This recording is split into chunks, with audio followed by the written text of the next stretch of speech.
Welcome to Trivial Knits. This is a channel where I talk about what I'm knitting, and this specific episode is about everything that I've knit in 2025.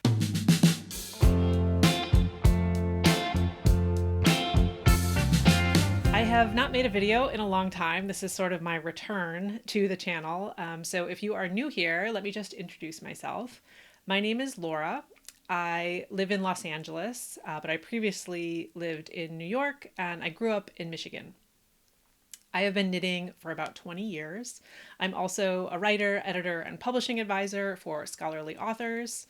You can see some of my books and my clients' books behind me. One of the reasons I haven't made a video in a while is that I published a new book this year, and so there was a lot of content creation around that. So my knitting didn't suffer, but my videos about knitting did. So I'm hoping to get back into it in the coming year, and this video is sort of my relaunch. As you'll see if you check out other videos on the channel, most of what I knit are colorful accessories. I live in Los Angeles, so I don't absolutely need winter knitwear, but I do love to make it. And so one of the reasons this channel is called Trivial Knits is because the things I knit are kind of trivial. They're just for fun for the most part. And they are sort of brightly colored, and I don't know if you would call it dopamine knitting or what, but it's really just not meant to, fill in the neutrals in my wardrobe or anything like that. It's really just for the joy of knitting objects. The other thing I do on this channel is share knitting and fiber related trivia. Again, hence the name Trivial Knits. I am a 2-time Jeopardy champion, but I didn't get to answer any questions about knitting or fiber when I was on Jeopardy. The topic is maybe a little too niche for a national game show. So I bring the knitting and fiber related trivia to the channel. So I'll be posing a question at the beginning of the episode, and then I'll reveal the answer at the end. But in the meantime, you can post your guess in the comments just for the glory of seeing if you guessed correctly. Okay, I think that covers everything pretty much. What I'm wearing, this is a sweater that I knitted this year, so it will be covered later in the video. And this is a hat I knitted in a previous year. It is called the Vold Hat by Atelier Cliche. It's just a 1x1 rib with intarsia in the round. So it is one of the hardest things I've ever knit, and I probably will never knit it again, but I do love to wear it, and it matches my sweater pretty well. Okay, I think that's everything, all the preliminaries. Again, I'm a little rusty, sorry. Okay, so today's trivia question comes from this book. It is called The Wonder of Wool, A Knitter's Guide to Pure Breed Sheep by Justine Lee and Jess Morency. I think this book just came out this year. I received it as a birthday gift. And I'm not going to tell you exactly what it's about, except for what you can tell from the title, because that might give away a little bit of the answer to the trivia question. But the question is, which country in the world, sorry, I'm just consulting my page to make sure I'm looking at the right thing. Okay, which country in the world has the greatest variety of types of sheep, more than any other country? That's my trivia question. You put your answer down in the comments below. I'll reveal the answer at the end of the video, but if you want to just, again, show off that you knew it, you can go ahead and put it in the comments. If you own this book, the answer is on page 18, so you're welcome to cheat. It's not really cheating, it's doing research, right? To find out the answer to the question, which we encourage here. Okay, so now I will get into all of the items I knit in 2025. It took me a few different sessions to go through all of them. So I made recordings, I pre-recorded the little segments of the all of the items I've knitted, and I will be back to wrap everything up at the end of the video and tell you the answer to the trivia question. So thanks for watching. Hit subscribe if you want to see more of my videos. And I hope I'll see you soon. All right, these are the Q1 finished objects. I have 10 of them. My notes are over here, so I might be looking over here, but my objects are over here. So let's just get into them. So the first thing I finished in 2025 was the Astria Shawl. I'll see if I can try and show the whole thing.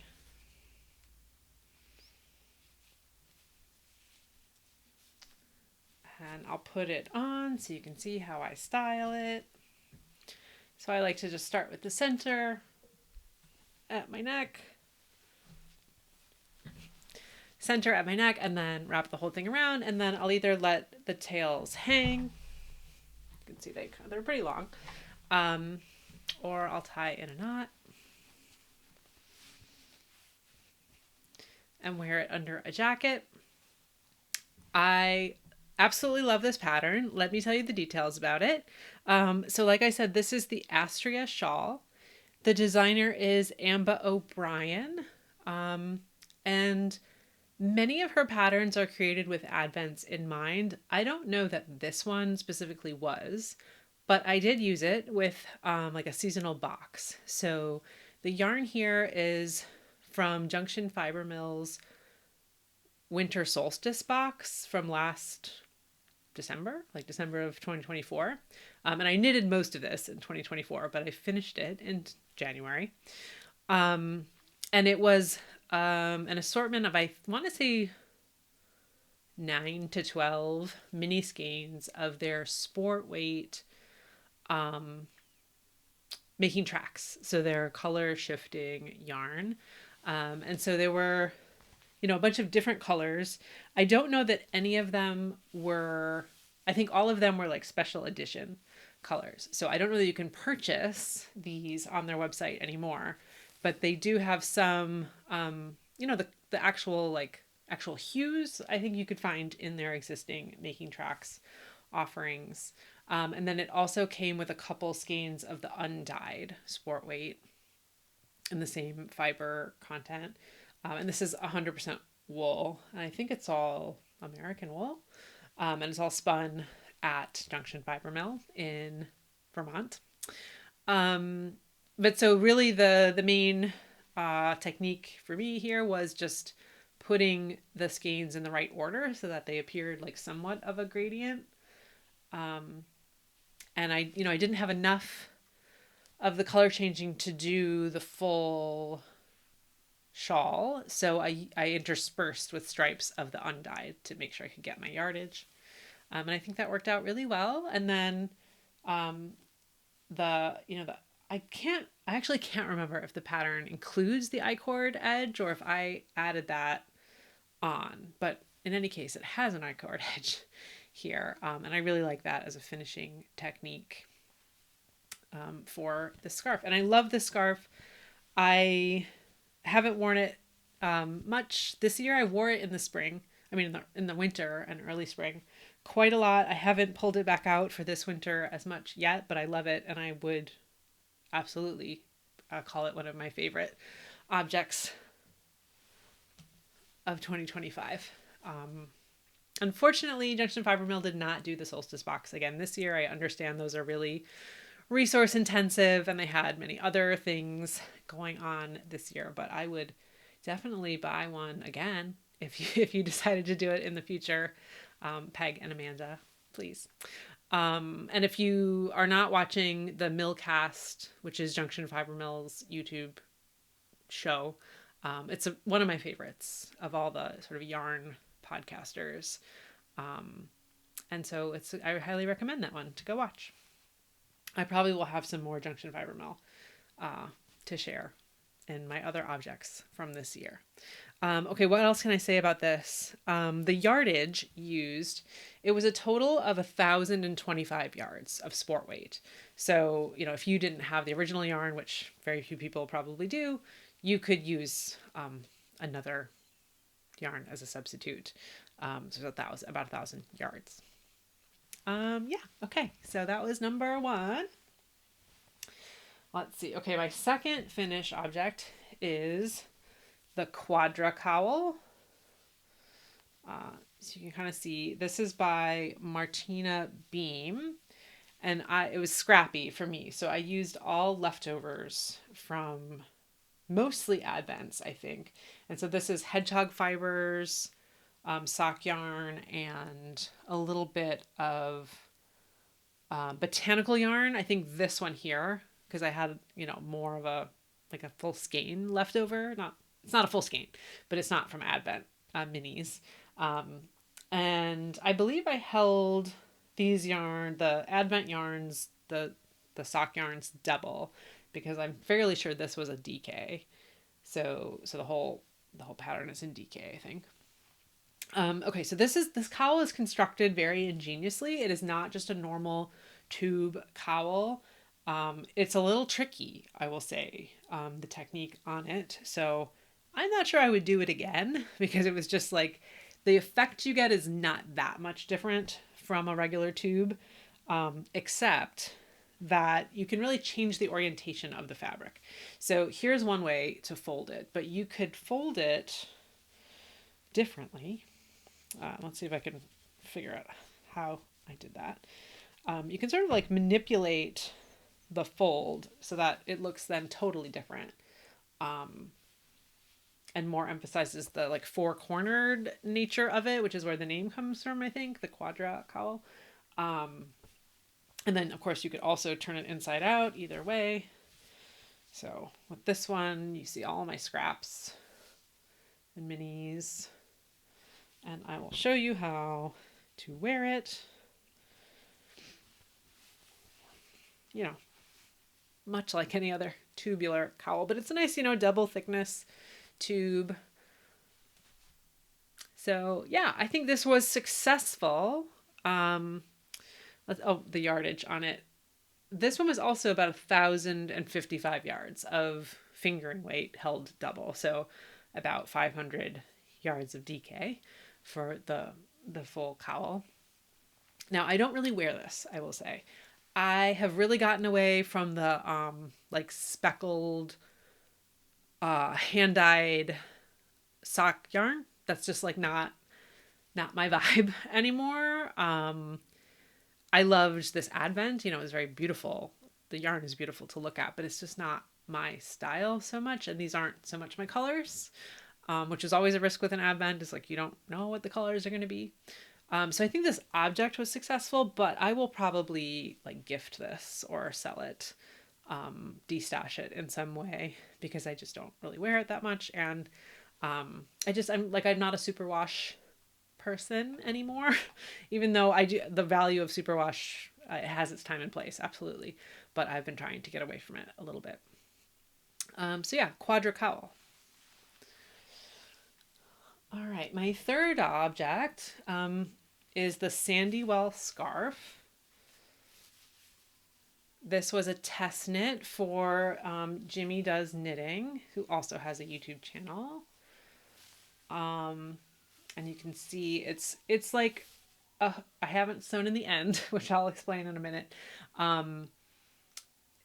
It's a scarf with like a wide middle, so it could technically be kind of hooded. It's not a true hood because there's no seam or shaping or anything other than the sort of curve.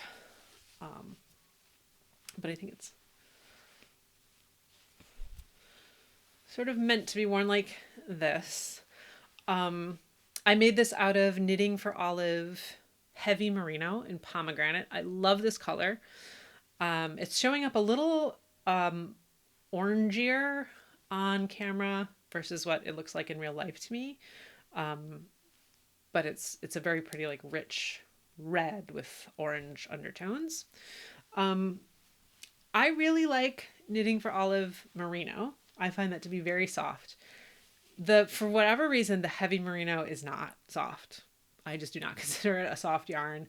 If anyone knows the reason, like what would explain that, please let me know, because I think the fiber content is the same. It must have to do with the spin, I guess, but someone explain that to me, please. So I will say that I find this a bit, it's not I wouldn't call it rustic. It's just the tiniest bit prickly.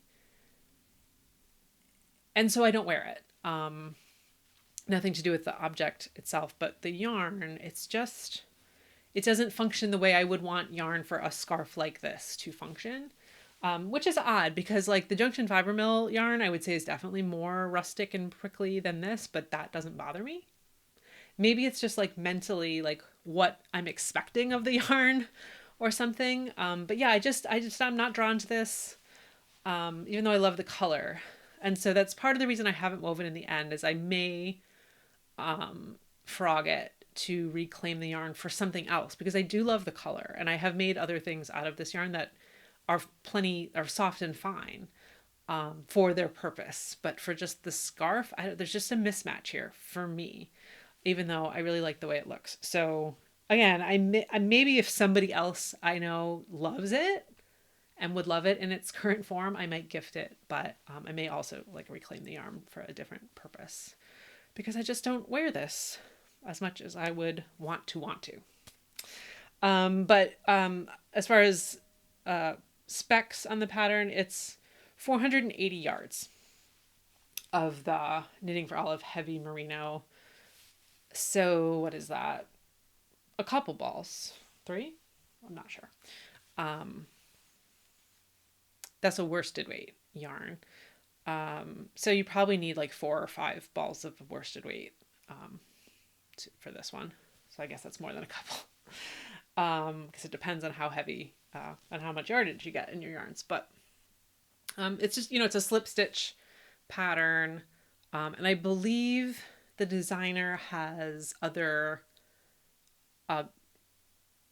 designs that use this pattern. So if you like the way the actual like stitch pattern looks, you might be able to find other objects, again, from Jimmy Does Knitting, that would work for you. Okay. My next finish objects of the year are the Bearpaw Socks. The designer on this is Andrea Mowry. These are DK weight socks. The color is not showing up at all on my camera anywhere close to how pretty the color is in real life. This is like a mustard yellow DK weight sock yarn from Botanical Yarn, along with some neon pink minis, also from Botanical Yarn. This skein was a gift from Sophie at Botanical Yarn at Woolen Folk in 2023. So I had it in my stash for a little while before I figured out what to do with it. But I made these socks. I think the socks are successful. I think I might have talked about this in a previous video that I don't know if I'm just like a hand knit sock person because I like my socks to be snug and to not like move around or slouch. That could be down to my construction of the socks. I maybe need to do a better job of fitting them, but I do think it's just like the nature of hand knit socks. They're never going to be exactly like a factory knit athletic sock or something. So yeah, I think these turned out well. I've been considering making some other sort of DK weight house sock type things. So maybe I'll try to wear these more and see if I really use them for that purpose and if I should make more. The yardage on these for me, I don't remember what size I made, but I wear like a women's 7, or a European size 36 or 37 in shoes. So whatever size would correspond to that, I ended up using about 230 yards of yarn for these. All right. So my next object, my 5th object of the year, is the long skinny. And this is a long skinny scarf. It's not just a clever name. The designer on this is Jen Peck. And I used an advent for this. This was the Naughty Pine advent from 2024 of, I believe it was fingering weight superwash yarn. I don't remember if there's a nylon content to it.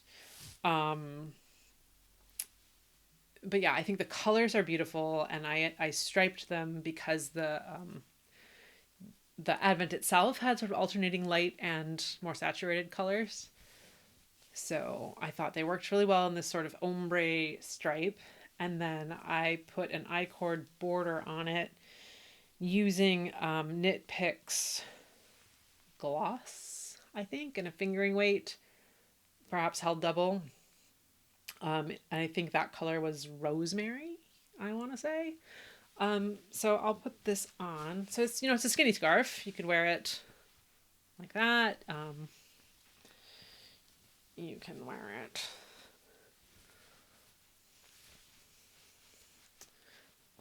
like this. This is like probably how I would wear it under a jacket. I think what I probably did with this was, did the thing where, because it's knit tip to tip. So I probably knitted until I had used like a little under half of the yarn I had, and then started decreasing.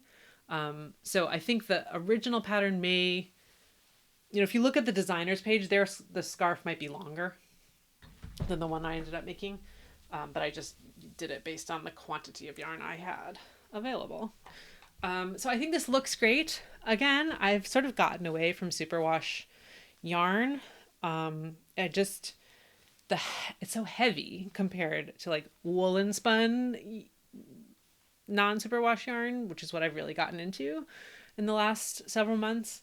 So there's something about this just, it feels kind of dense, kind of heavy, like a little too smooth somehow. So I don't wear this, and I probably won't wear it very much. So this is another one I may look into gifting or destashing, because it doesn't really make sense to reclaim the yarn from this, because it works so well in this pattern, and it's a bunch of small stripes. But yeah, but I would highly recommend this to either with, a different yarn, or to somebody who, is looking for a skinny scarf that's a little different, a little more colorful than just like a Sophie scarf or something. Okay. Oh, yardage. This used a little over 1,200 yards. So it's a good stash buster if you have an Advent or minis that you want to use up. All right. Okay. My next finished object is the Grid Gambit. And this is like a bandana cowl. The designer on this is Samantha Guerin. This was a very popular pattern this year. So if you watch other YouTubers, you've probably seen it already. And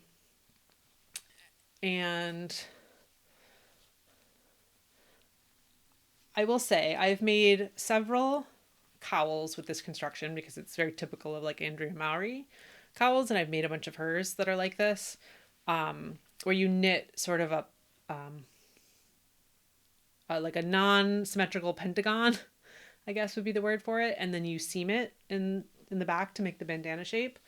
And this is my favorite of any of the ones I have made, for a couple of reasons. It's a little narrower, and that just maybe comes down to my gauge. And also the yarn that I used for this is soft. Like it just works well as something to wear close to the neck. I used Stephen and Penelope's Westwool. I don't know whether it's Tandem, which is the DK weight, or Bicycle, which is fingering held double. But it's one of those in the color Wellington, which is like a very dark green. And then my contrast color is a color shifting yarn from Utopia that I got at Rhinebeck in 2023 in the color Citron, which is one of my favorite colors. If you know me in person, you know that like everything that I can have in this color, I do. My car is this color, my phone case, anything else that I can get. It's not showing up as bright on camera as it is in real life. Let me see if I hold it closer, if it'll. No, not really. My phone doesn't love yellows, I guess.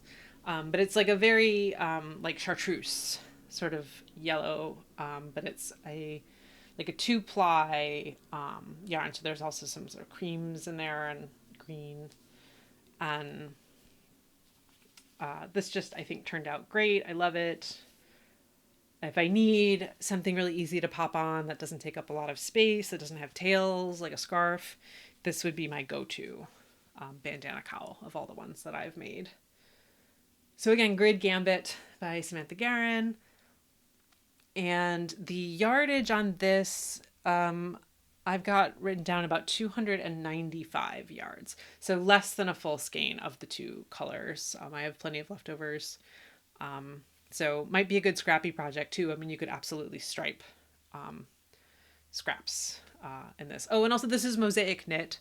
I forgot to say that. So you're only ever working with one color at a time.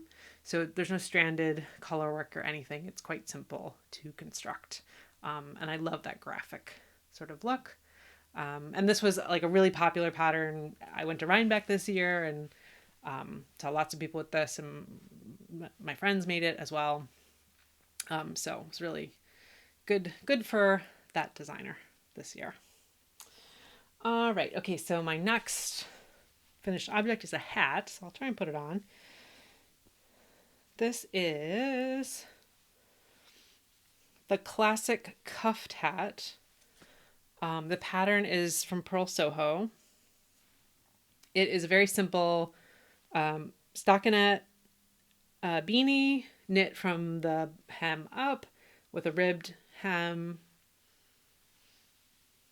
I'll try to show you. It has like the 4-point top, very similar to a Musselburgh. And the yarn I used for this is Earth Yarns Unique. And it's a color shifting yarn that also is kind of self-striping. So like I actually saw a sample of this, a different pattern, but it was this yarn, like one skein of this yarn in a local yarn shop that I was in last December. And I thought for sure it was two different colors of color shifting yarn combined to achieve the sort of like ombre of the stripe. But it's just one skein. So it does that on its own without you having to stripe it. So I love that. And I like these colors. I really like an ochre. I've been kind of getting into browns more than I ever have before. And it has, you know, my little sort of like more chartreusey green at the top. But my issue with this hat is just where the colors fall and the stripes. I don't love like the way the brim looks. Let's see if I can adjust it to give it a fair shot. I don't know. I like all the colors in it, but there's something about, I don't know. It's fine. Also, like a stockinette, one layer of stockinette fabric just doesn't feel cozy enough to me for a hat. I'm a big beanie wearer. I wear beanies all winter long and most of the spring, and probably a little bit in the summer too. Like as long as I can tolerate it, I will wear beanies. But something about this one is just like not gelling. Maybe it's the looseness of it, but I do think it looks correct in terms of the sizing, but there's something about the construction of it and the yarn or something that's just not sitting with me. And maybe it's the fact that it's superwash yarn is part of it, but I think I will probably frog this. I didn't use the entire skein. I still have the rest of the ball. I think I will frog it, and I will possibly make a different hat, but starting from the other end of the skein so that I maybe I'll get more of these greens like in the place around my face. I don't know. Or maybe I'll gift this. I don't know. But this is not heavy in my rotation right now, and so I'll reclaim it or gift it in some way. And I don't know if I shared the yardage. This was 166 yards. So yeah, less than one full skein of worsted weight yarn. All right. Okay, so my next object is another scarf. It's another kind of skinny scarf concept kind of thing, knit from tip to tip. I love. I've done a bunch of these, and I'm still not tired of that construction. I will keep going with them. It's pretty long, wider than my arm span. I'm about 5'5", so It's probably about 6 feet long. And so this pattern is called Born Slippy. It's a free pattern from Beata Jezek. I'm sure I'm not pronouncing that correctly. She's the dyer behind Hedgehog Fibers, if you've heard of her that way. And so this is a free pattern written for her yarns, but I use different yarns. For this, I used Junction Fiber Mill. So these were yarns I received in one of their mill boxes in 2024. So at the time, these were limited edition. Now the color shifting yarn is a Making Tracks that they've brought into their regular line.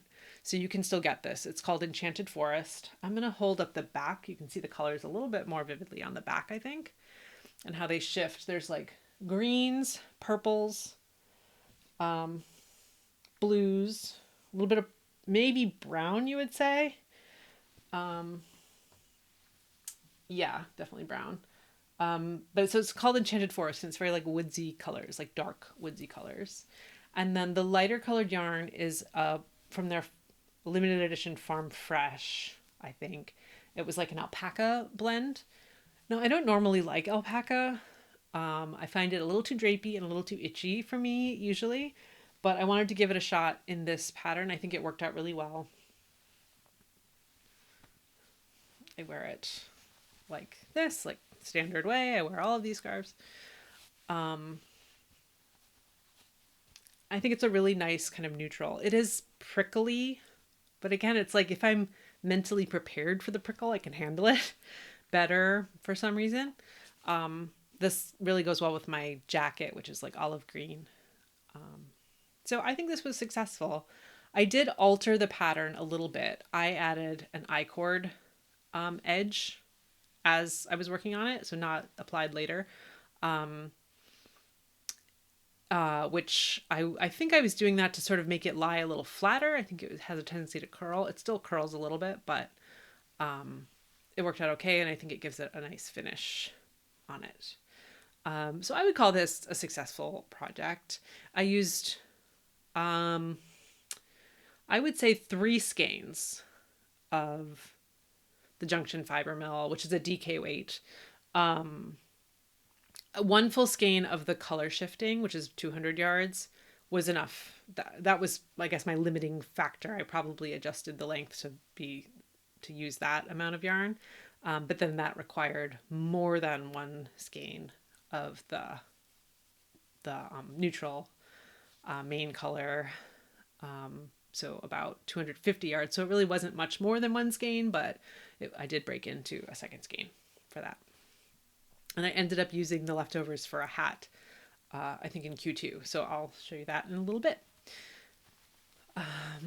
Yeah, successful Born Slippy scarf. Looks good on both sides, I would say.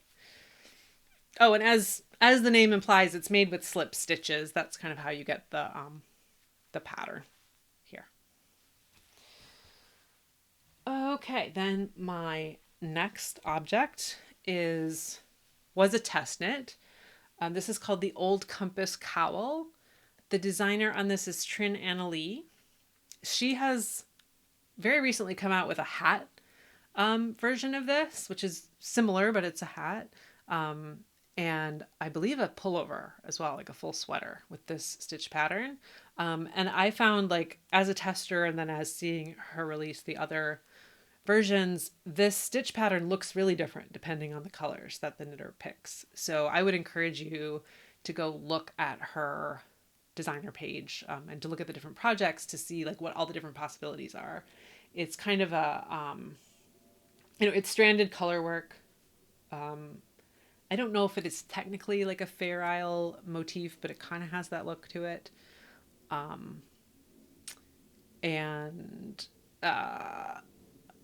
I knit from stash, and I don't know that I love the colors I used, but I just like used what I had.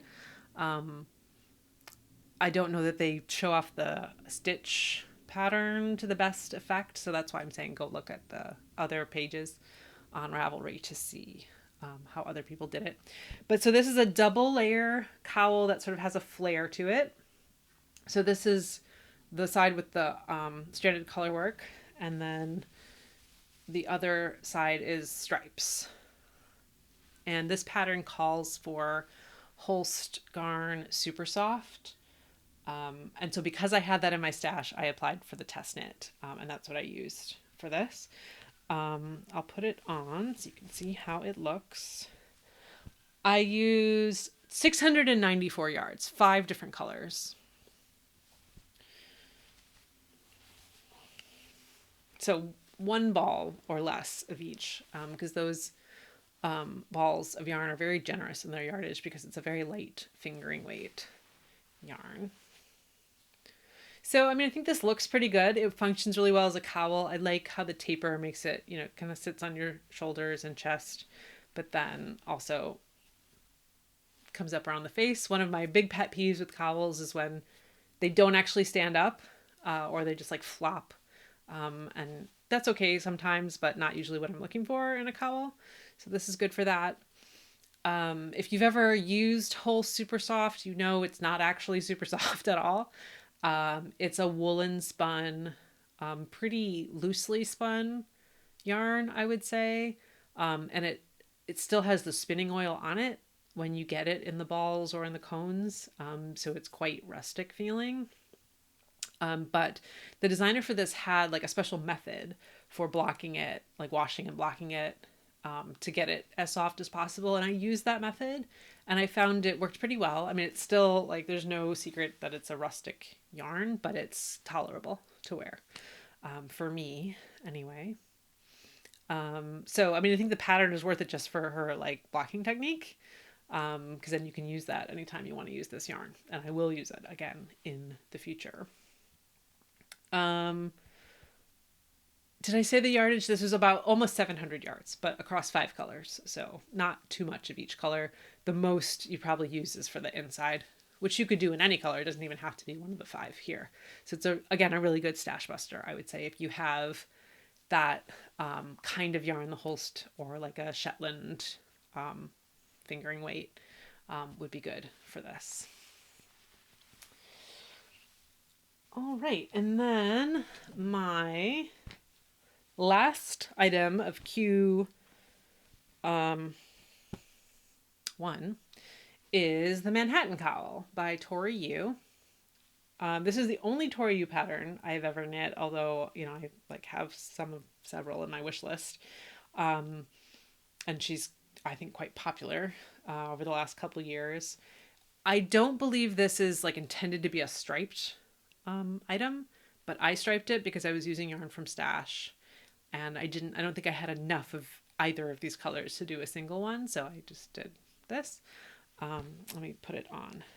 So, okay, because I'm like reviewing the whole year, I don't 100% remember if I constructed this 100% according to the pattern, because I have this little split here and I can't remember if that is intended or if I decided to do that. I think it's intended. Yeah, just based on the way this is set up. So that's kind of cool. It's a cowl, but it has that slit to help it kind of sit flatter, and then you like fold it to be like a turtleneck. So I think this like turned out really well. It's well constructed as far as like the pattern. I think the pattern was well written as far as I remember.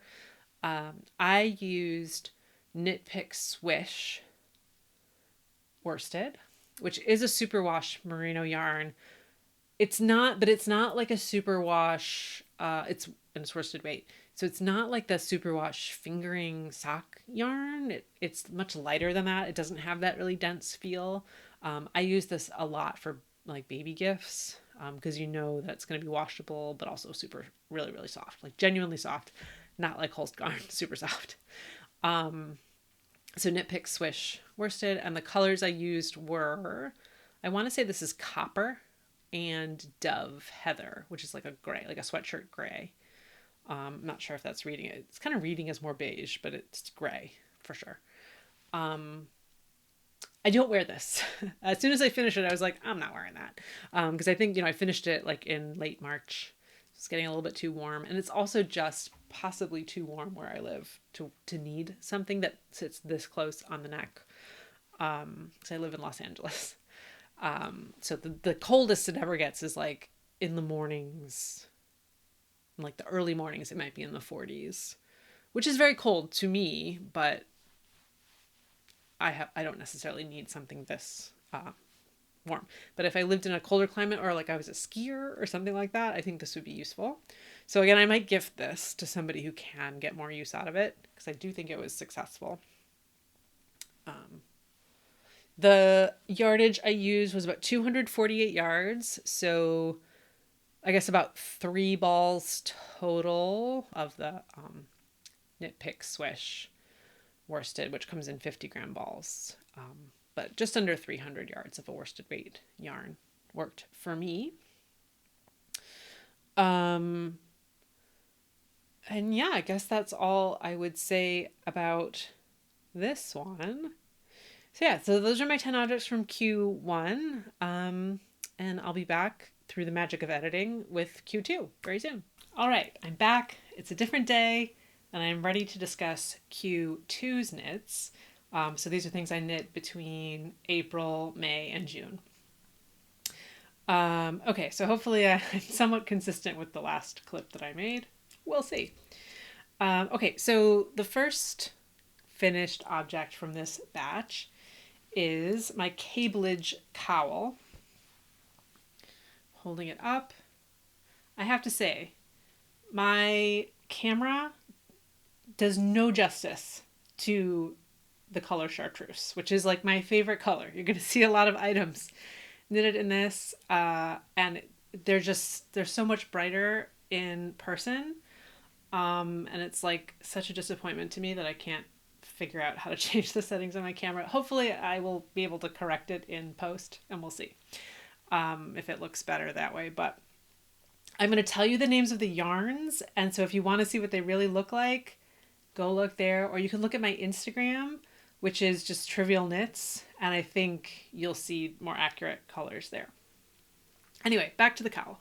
So this is the Cableage Cowl by Stephen West. This was, I think, part of a collection he released when his bulky weight yarn came out, which I think is called Cargo. I didn't use that yarn, but he released a collection of bulky knit patterns. And I used Knit Picks Swish Worsted held double, and the color is highlighter yellow. Again, it looks more like a highlighter in real life than it does here. Let's see if I can get this put on.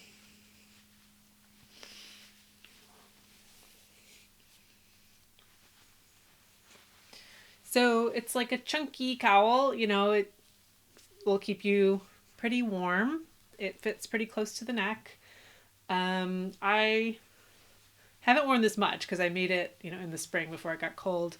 But if I were going to wear it, I might consider folding it. So it's like a double layer and not quite so tall. But it would just like tuck in nicely under a coat.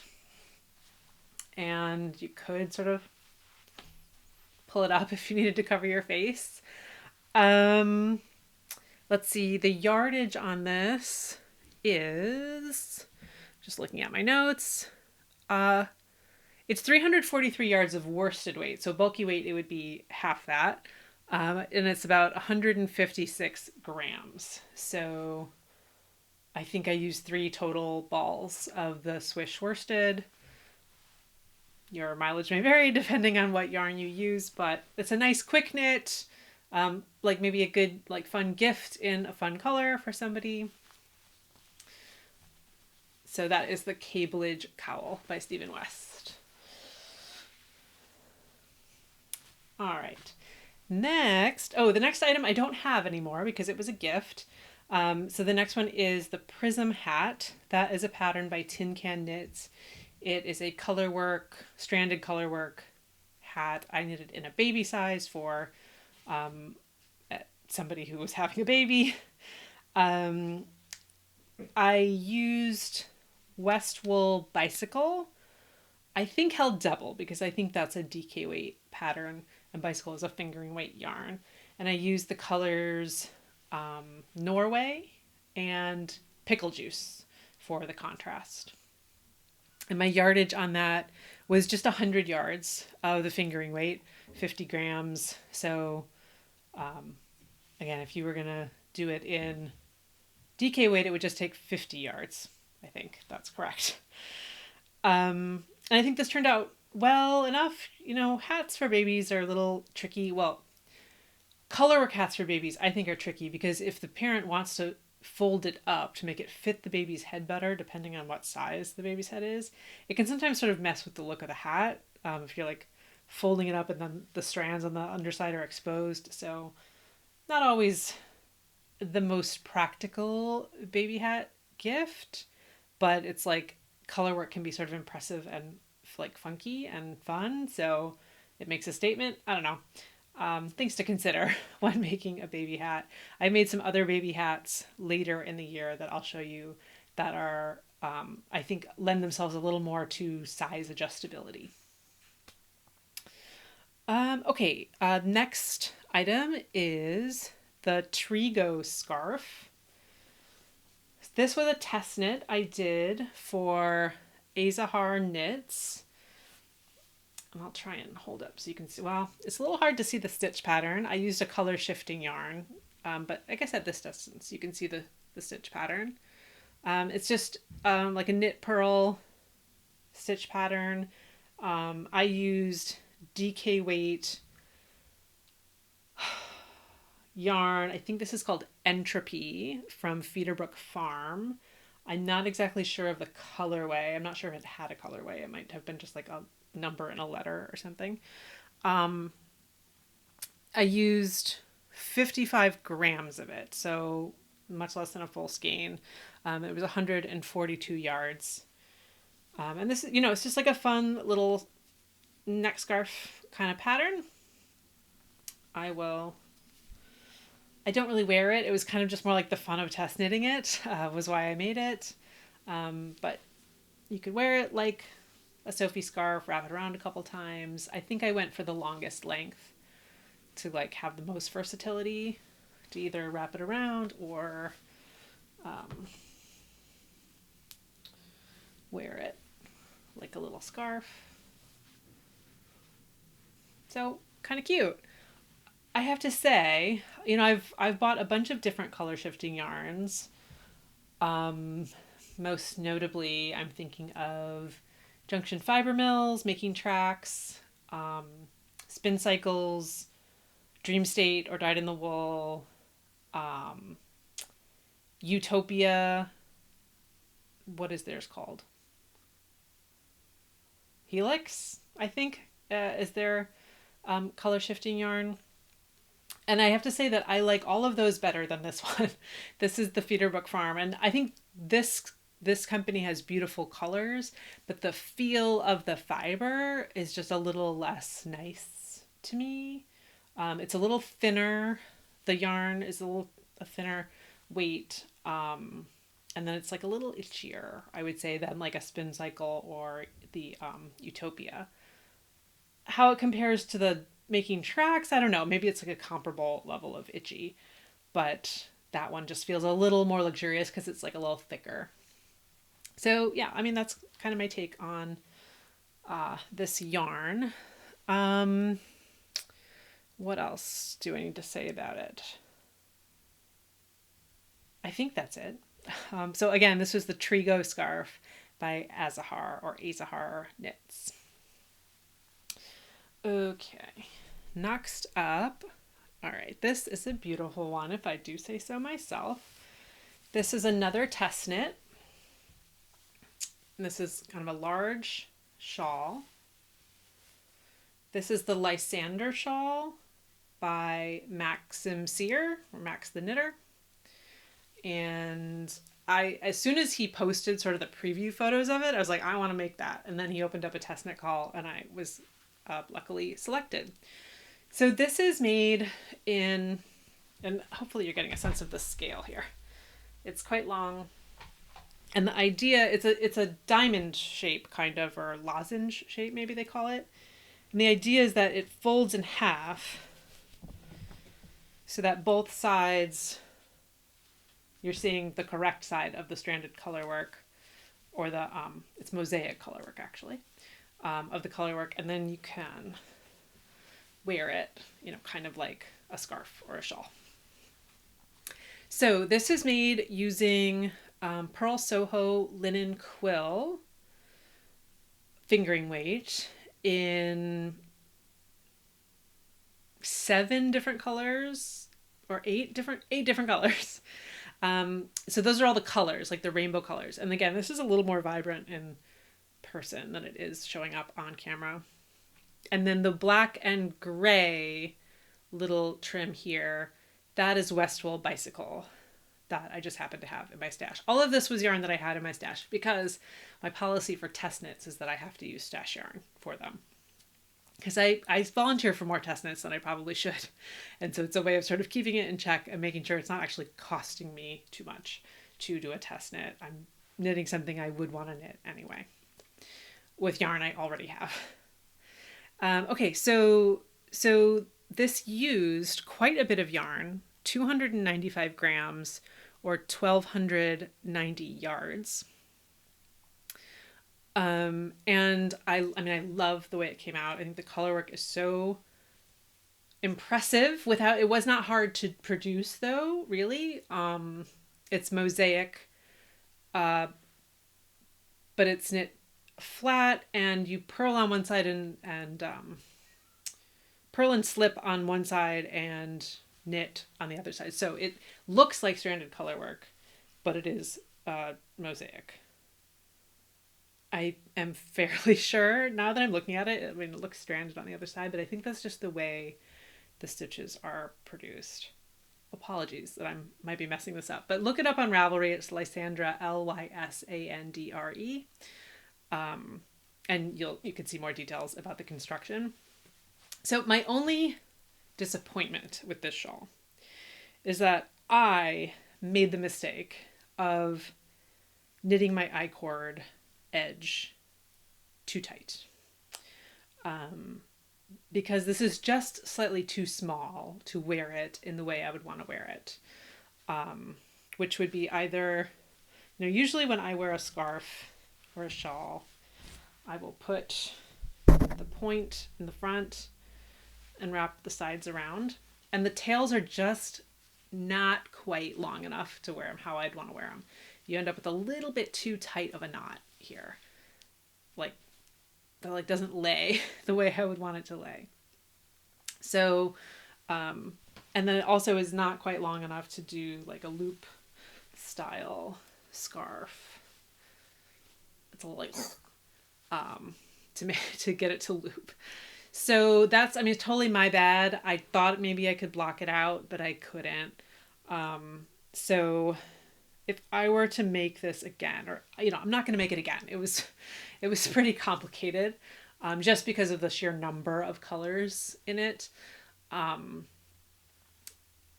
So I'm not going to make it again, but if you make it, I would recommend being very careful with your tension on the selvage, or make it bigger. So like up your gauge, maybe, you know, use a bigger needle, or I would maybe even add a repeat, because it's knit from this tip, the wide tips, knit from tip to tip that way, so that you're knitting these long rows here. And so, but if you added another repeat, it would end up, you know, extending the length and the width, but the length would be what I would be looking for. So yeah, I highly recommend this pattern. I think the results are like gorgeous, but just, I don't wear this object the way I would like to, but maybe I will figure out a way to display it, because I do think it's really pretty to look at. Okay. And I really like the yarn, the linen quill, which I had in my stash. I was using it for something that ended up being like a UFO, an unfinished object forever, last year or the year before. So this was my first time completing an object with it. I like it. It might be a little itchy for me. I think maybe the alpaca in it is not something I love. But I still have a lot left over because it used, kind of small amounts of each one. So I will be using it again. And I have another item in my pile that uses the worsted weight linen quill. So I will give you my thoughts on that in just a second. Okay. Next item, is the one I'm wearing. So this is the Checkered Vest it's by Andrea Gahn. This was another test knit, so it's like 3 test knits in a row. I will just stand up and model it for a second.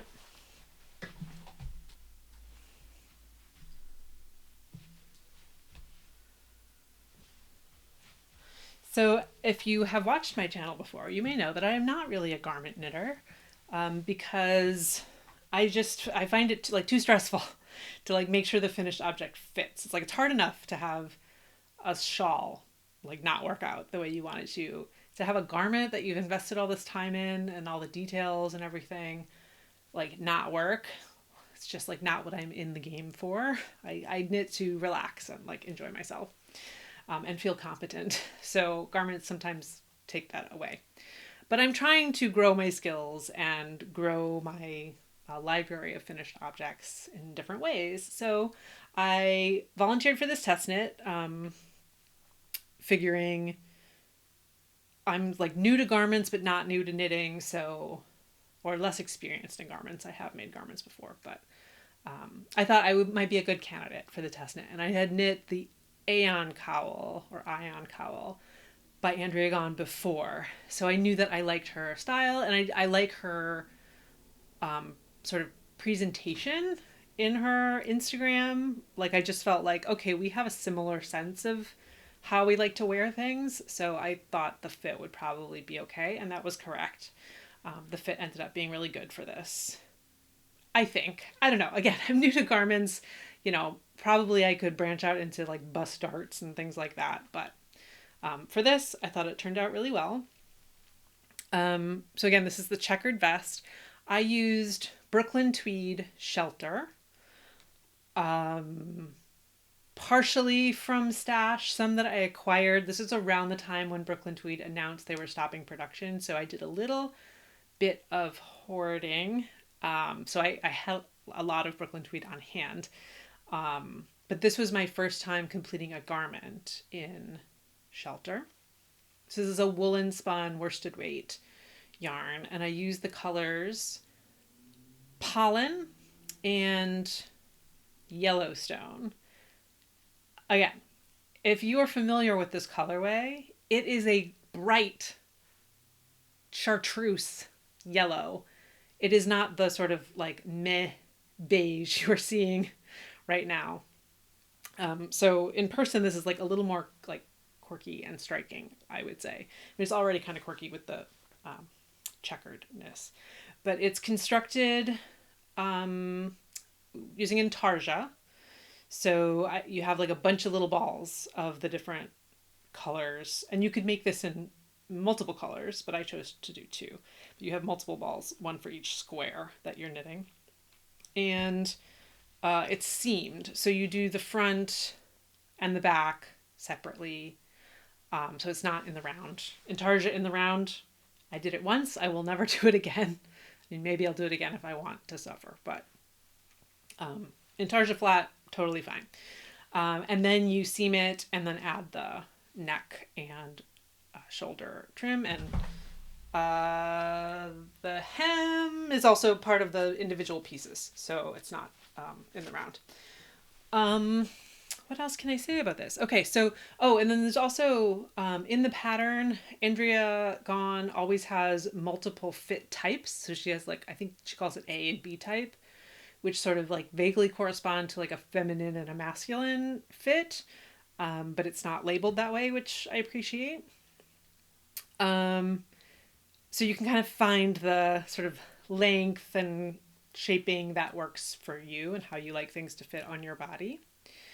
What else can I say about this? I ended up using only about 500 yards of the worsted weight yarn, which was less than 200 grams because it's a very light, lofty woolen spun yarn. And what you can do also, I'm going to turn around. the pattern is written with just a solid color back, so only the front is checkered, but it's easily modifiable. So I wanted to have it checkered all over, so that's what I did. And that was one of the options for the testers, so it was fine to do it that way, and I like how it turned out. I definitely want to make more vests. There will be a vest on my Make 9 for 2026. I haven't decided which one yet. I do really like how this ended up fitting, and like being, you know, I made a swatch and it ended at like what I envisioned is how it turned out. What I expected is how it turned out. So that gives me confidence in Andrea's patterns. And so I did end up making a pullover by her later in the year. And my next sweater that I'm going to make for myself, I think will be one of her patterns as well. But come back for my Make 9 or plans for 2026 video to see which one I am planning to make. Okay, so I think that's all to say about the checkered vest. Next up, okay, we've got a string of chartreuse objects here. So I'm going to be like annoyed for the next few minutes as my camera does not capture the color of them. So here's another one. This is the fur rib skinny scarf. Another small little tip to tip scarf along the lines of a Sophie scarf, but a little more interesting. This is by Stephen West. Again, part of a collection he put out. And this collection might have been to sort of show off his new mohair line. But I did not use Westwool for this one. I used Westwool a lot, but not for this pattern. So this I used 2 skeins that I have had in my stash for a long time of La Bien-Aimée in the colorway Cocoa, which is one of my favorite colors of theirs. Again, it's like a chartreuse, like leans kind of greeny, more greeny than yellow, I would say. And so it was 1 strand of the merino sock, which I don't think has nylon in it. It's just superwash merino, if I'm remembering that correctly. That doesn't seem right for it to be a sock yarn without nylon, but I do think that's correct. And then a strand of their silk mohair. Also, so they're both in the colorway Cocoa. So they're a perfect match. And I had bought them to use together in something else, but then this pattern came up. Now I'm thinking, I can't remember if this was a test knit or if I purchased it. I can't remember, sorry. But it's a skinny scarf and it uses a dip stitch technique to make those little, you could call them hearts or like leaves, whatever you want to call that motif. So again, I would just, you know, wrap this around, wear it like this. It has a really nice I-cord border that was not too tight on this one. That just makes it look very finished. It's good. This was like kind of purely an art object exercise for me because I don't think I would really wear this. I would wear a small scarf, but mohair is like not really my thing. I am finding and finally like sort of admitting to myself and just stopping acquiring new mohair, even though I like the way it looks. But it just is a little too itchy for me. So yeah, I will not probably wear this. I may gift this. It would have to be gifted to a very specific person who loved this bright green color the way I do. But we'll see if I can find that person. Oh, the yardage on this is 575 yards or 102 grams. And so the yardage, that long yardage comes from the fact that there's like a silk mohair, like a lace weight in here, and almost a full skein of a sock yarn as well. Okay. All right, my next one is also in that this, so it's in the same Brooklyn Tweed pollen color as that is in my vest. Also much brighter in person. But this is loft and not shelter. So this is the fingering weight. And this is the Through Lines shawl by Andrea Mowry. It is a long shawl knit tip to tip. This one was an instant cast on for me. As soon as she released the pattern, I was like, I gotta have that. She used, I think, more neutralish colors in hers, but I think she did use Brooklyn Tweed Loft. I'm sure she did not realize they were going to stop producing Loft when she released the pattern. But you know, there's a lot of other alternatives out there now. But I had that in my stash. So I was like, I'm buying that pattern. I'm casting it on like the day it came out. So the contrasting colors I used were also in my stash. And if there's anything not successful about this project, I would say it's the contrast stripes. Because I used like a teal color. So again, main color, Brooklyn Tweed Loft and Pollen. Contrasting color here is Knit Picks.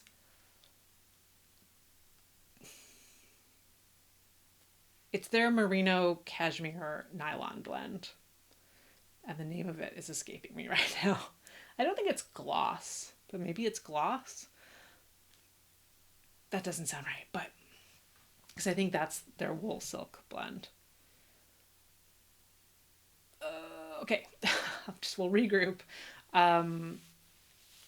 If you look for this on my Ravelry page, you can find the actual yarn. So that's the sort of teal, dark teal color. And then the color shifting for the smallest stripe is a ball of Knit Picks Chroma in like a tealish colorway that I had on hand. And I think that one is pretty successful, but the contrast between the teal and the chartreuse, I find is just a little unrefined. I kind of wish I had had something else in my stash that I could have used. I'm not sure what would have been better, but there's just something about it that it's just not quite right. Although I think it looks fine. It's just like not quite what I would be drawn to. But let me put this on, how I would style it. It's very long, maybe slightly too long. I'm kind of learning so Andrea Mowry has put out a number of tip to tip shallow triangle shawls this year, which is my absolute favorite shape of shawl. So like I've just been a sucker for them. I've bought every pattern and knit all of them. But I am learning in the process of having knit, I think about 4 of them at this point from her, specifically, that I like a length of between like 80 and 90 inches. And this one's a little longer than that. So it's just a little, the tails end up a little bit longer than they need to be. So it's good for like bundling up and wrapping several times. But if I was going to knit this again, I would just go a little bit shorter, which is very easy to achieve by just doing a little fewer repeats. So far, what I've done is just follow the pattern, like done the number of repeats she calls for in the pattern, just to kind of see how things would turn out. That's what I did a couple times. And so this one ended up kind of long, but it's not bad at all. Better too long than too short, I will say. But I will say this item was an absolute joy to knit. I just love this color, so I just loved sitting down with it. I loved the feel of the Brooklyn Tweed Loft, which this might have been the first time I actually used it. I've had some in my stash for a while because I just love this color, but this might be the first project where I used it for real, and because I started this one before I started the vest, which is Brooklyn Tweed Shelter, which is a very similar yarn, just a different weight. So great. A+ pattern, A+ object, except for the contrast of the stripes is like my only hesitation on it. I will say the stitch pattern is not easy to memorize, or it wasn't for me. I had to have that pattern with me as I worked on this whole thing. But I do like that it wasn't mindless. And so it didn't get boring, which I will say that's, if I have one sort of hesitation around Andrea Mowry patterns is that they do sometimes get a little mind-numbing for me when you get into the parts where there's lots of stitches on your needles. Sometimes I'm just like falling asleep trying to stay engaged. So I did appreciate about this pattern that it changed up, like every row is different. And so it sort of keeps you on your toes a little bit, which I appreciate. Okay, as far as yardage on this one, okay, 900 yards, great stash eater upper. It was only 169 grams, again, because I used this woolen spun, very lightweight yarn. But this was great. And I would consider making this one again. One of the things I'm thinking about going into 2026 with is doing a little more of like repeat knitting, of remembering the patterns that I just really enjoyed every step of and doing that again. And so I may do that with this one. I'm not usually a pattern repeater, but I may try to become more of one next year. All right. Next up is another Andrea Mowry pattern, and it is the hat that I'm wearing. This is the Flicker and Flame hat. I'm going to take it off just so I can kind of hold it up and not hold my head at a weird angle while I'm talking about it. Okay, so this is a pattern she released a few years ago. It's sort of coordinated with one of her Rhinebeck sweaters, which might have been the year that Rhinebeck was canceled. But I love this pattern. This is one I have repeat knit at least 3 times. And I will probably do it again because it just has such a perfect color work motif. You know, your floats are not too long and it shows off a color shifting yarn really nicely. So the yarns I used for this one were Junction Fiber Mill Making Tracks in the colorway Carnival, I'm pretty sure. And I got a really nice shift from like kind of a orange and purple, which I don't know if you can see the purple,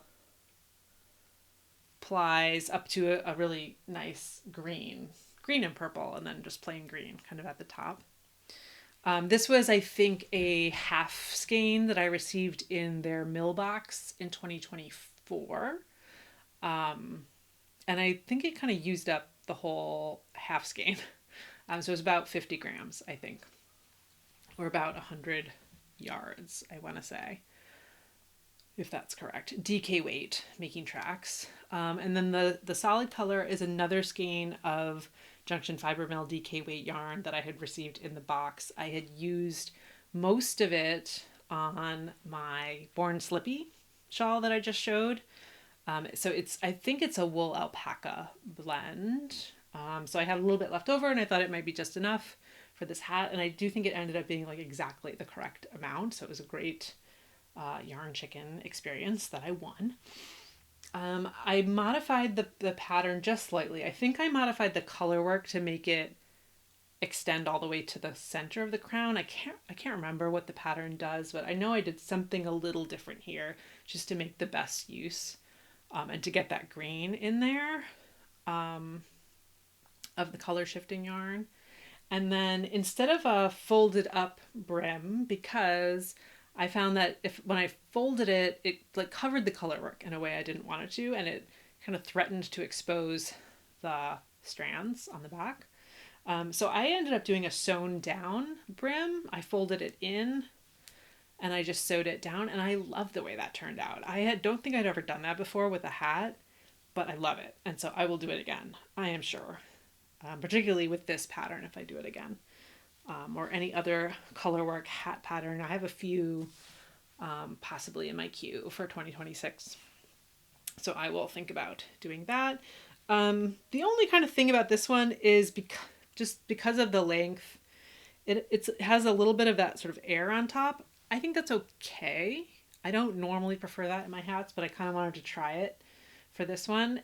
If I were to do this again, I might just stop the color work a little earlier or start the decreases earlier to make it a little more of a beanie. yeah. So this is another successful one. The colors I think turned out really great with this one.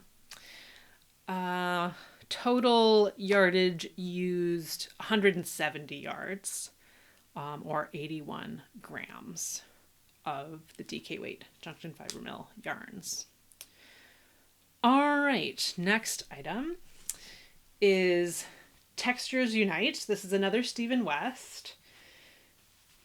This is one, I'm sure I've had it in my library for a long time, even before I started test knitting for Stephen West. And I have made the Vertices Unite twice, neither of which I still have. I gave them away in this moment of like giving a lot of my knits away because I didn't wear them before I had kind of accustomed myself to wearing wool. So that's where a lot of my knits that I made in the past went. But I do want to make that one again. That's another kind of repeat pattern I would love to make again. So the Vertices Unite has a very similar construction in that it's modular. You start with this one big section. But in this one, which is Textures Unite, instead of doing different colors of garter stitch, you're doing different textured stitches with also different combinations of colors, similar to the Vertices Unite. So this section here is brioche, 2-color brioche. So you can see the back shows off the other color a bit more. I'll tell you what the yarns and the colors are in just a sec. Then you modularly add on this section of garter stitch stripes here. Then you do this sort of squarish or rectangular section of slip stitches. I don't know if you can see it. It's like 2 colors there, but they blend when you get at a distance. Then there's this little section with eyelets, lace kind of, all in just one color. Then there's this section of cables, very small cables, like a honeycomb sort of. And then finally there's this, like, I forget what he calls it, like ridges or something. It's like stockinette and reverse stockinette alternating. So it looks a lot like garter, but you get the 2 colors alternating. And then it's finished with an I-cord border that you put on at the end after everything to sort of like bring coherence to it. So I love the shape of it. It's also sort of a shallow parallelogram. No, not a parallelogram. It's, I don't know, just kind of an odd shape. But it has the same kind of feel as a shallow triangle shawl. So it works really well as essentially a scarf.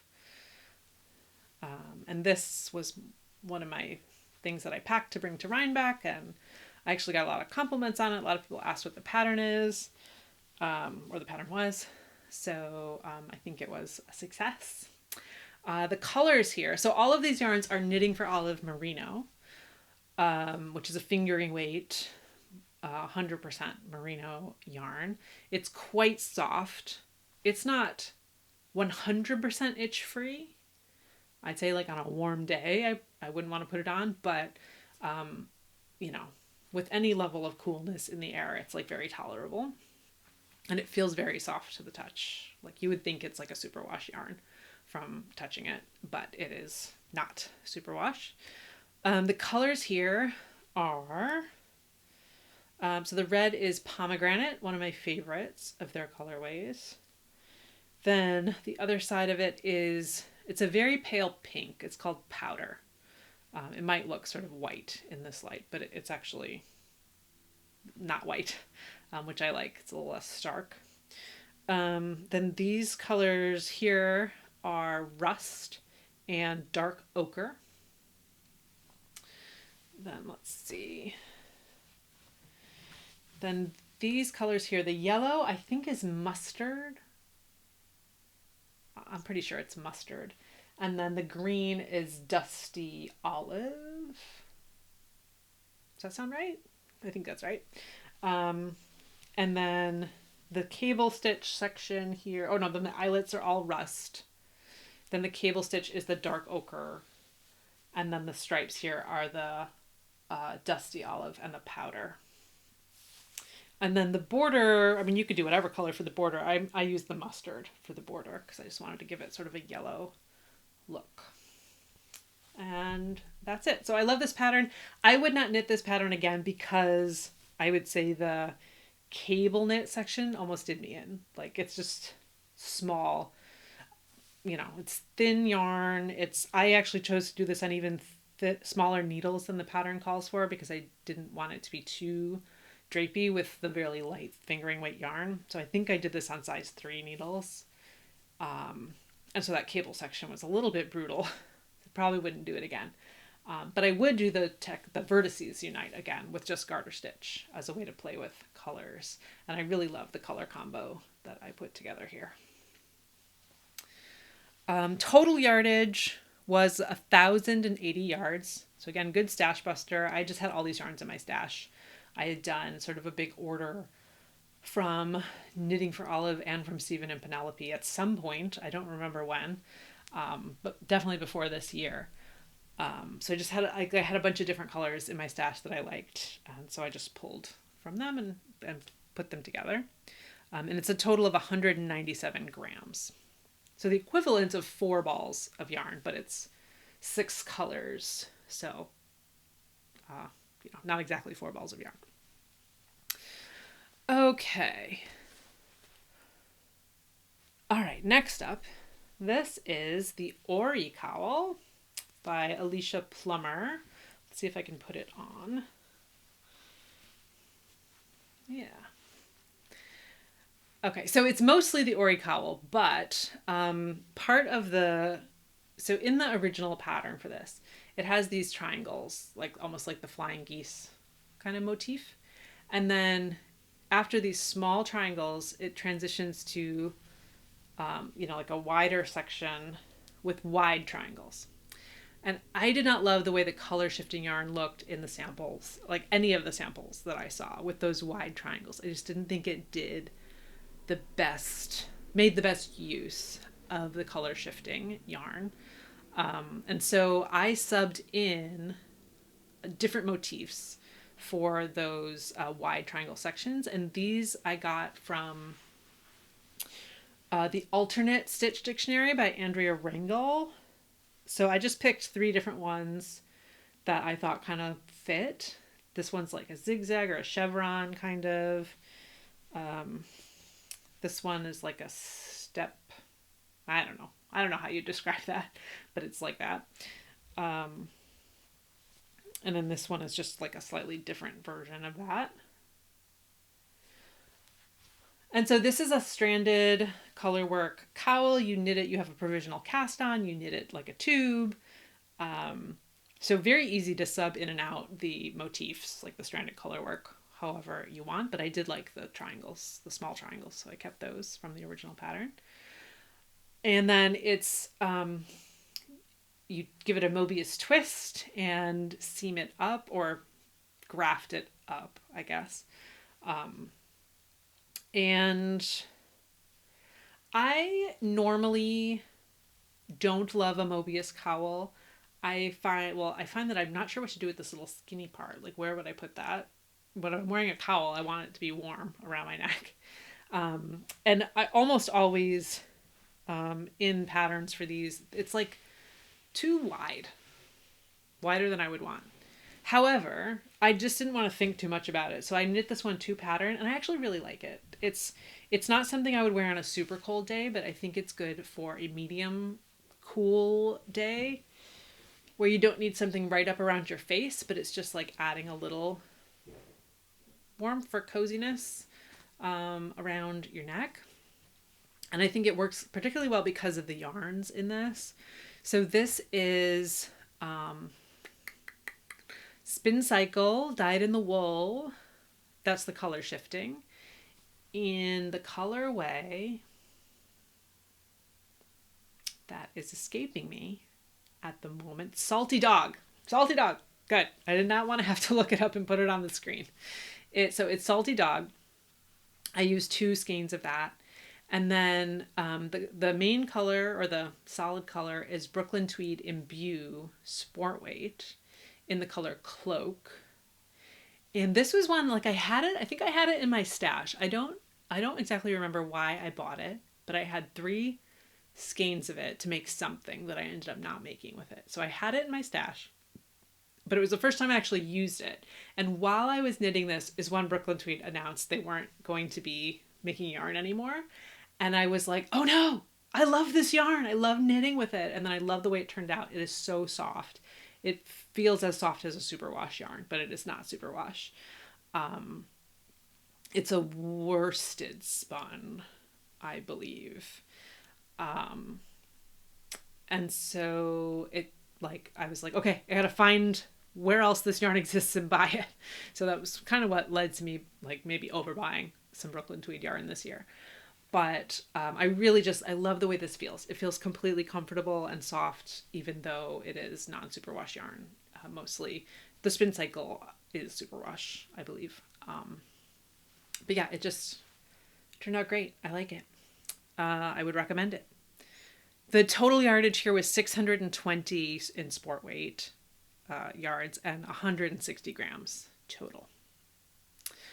Okay, couple more items for Q2. So the next one is another vest. So after the success of the checkered vest, I was like, I got to make another one. But I didn't want to pay for a vest pattern. So like, I'm new to vests. Let's just practice on a free vest pattern. Okay. So I found this one. This is called See My Vest. It's a very kind of straightforward pattern. Here, I'll put it on.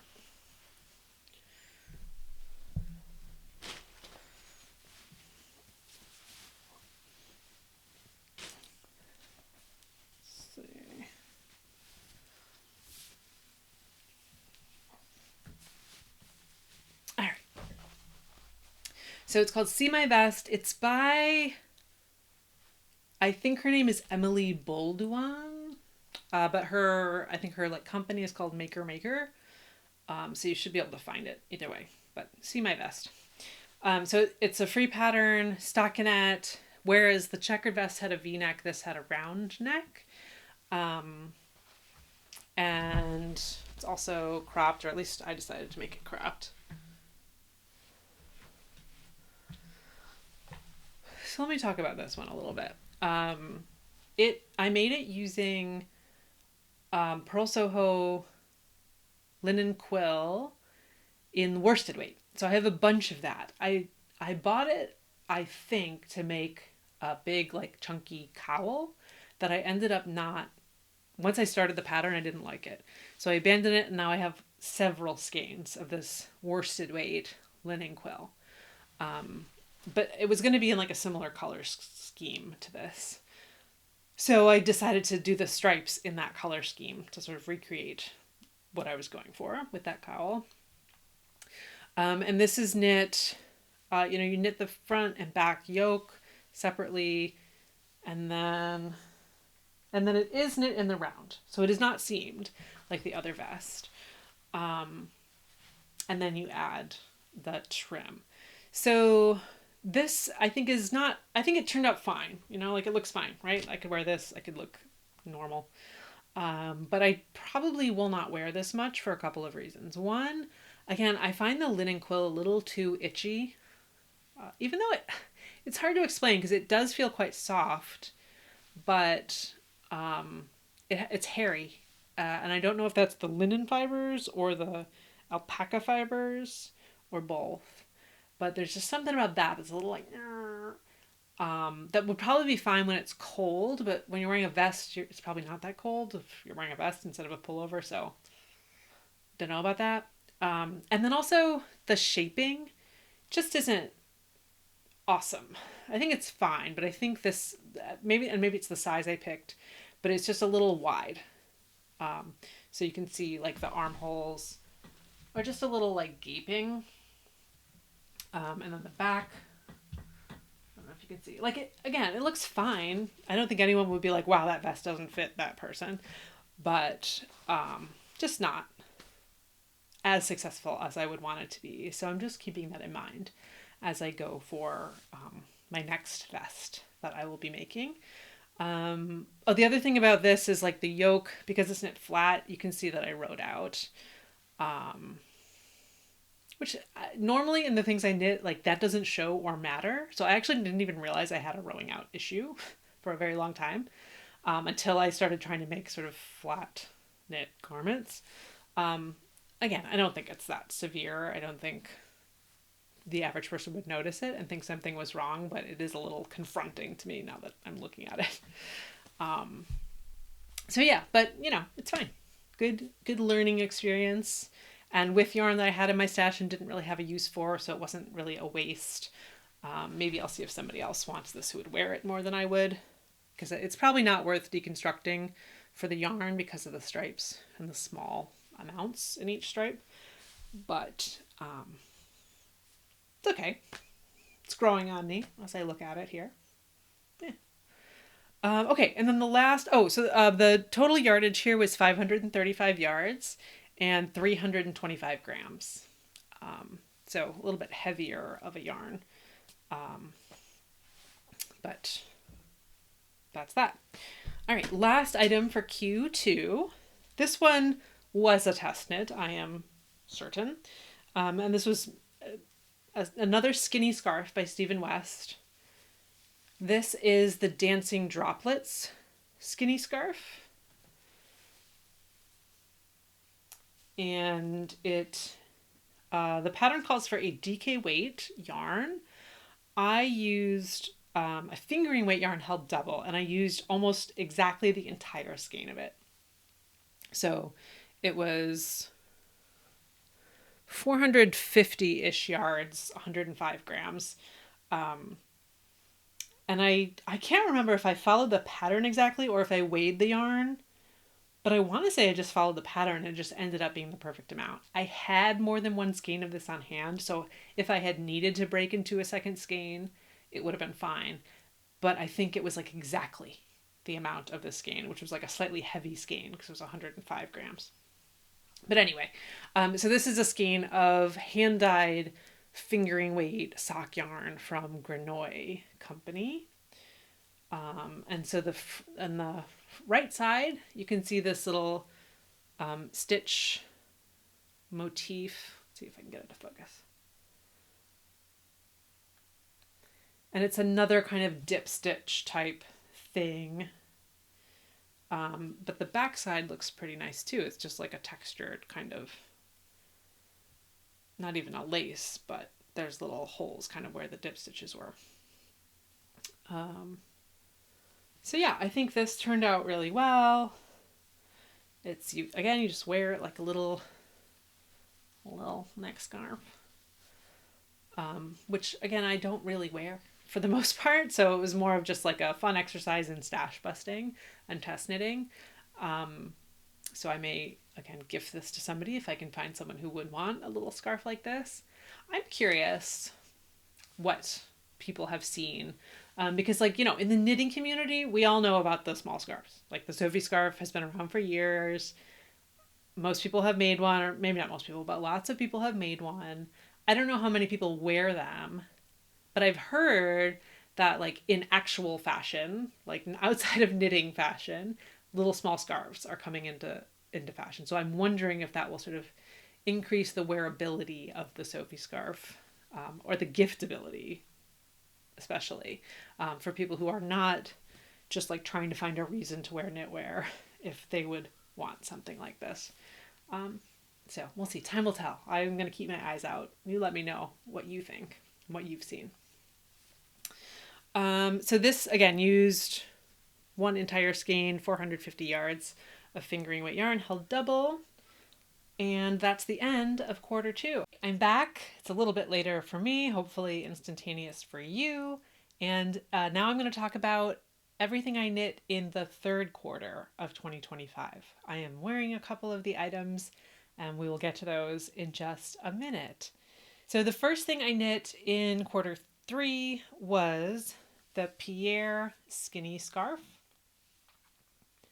And this is similar to the other skinny scarves that I have shown It's knit tip to tip, long, skinny, reminiscent of the Sophie scarf. This was designed by Stephen West. This is part of his Skinny Scarfs Volume 2, I think, which is a collection of a few different skinny scarves. And this being the Pierre skinny scarf, it incorporates the kind of Pierre stitch motif that Stephen has put in previous patterns, a shawl, I think a sweater. There might be a hat, cowl, I don't know, there might be a few others, but this is the skinny scarf version. I used knitting for Olive for this one. I did not use, I think Westwool was probably the called for yarn. Westwool, maybe Westwool Tandem plus a glow hair.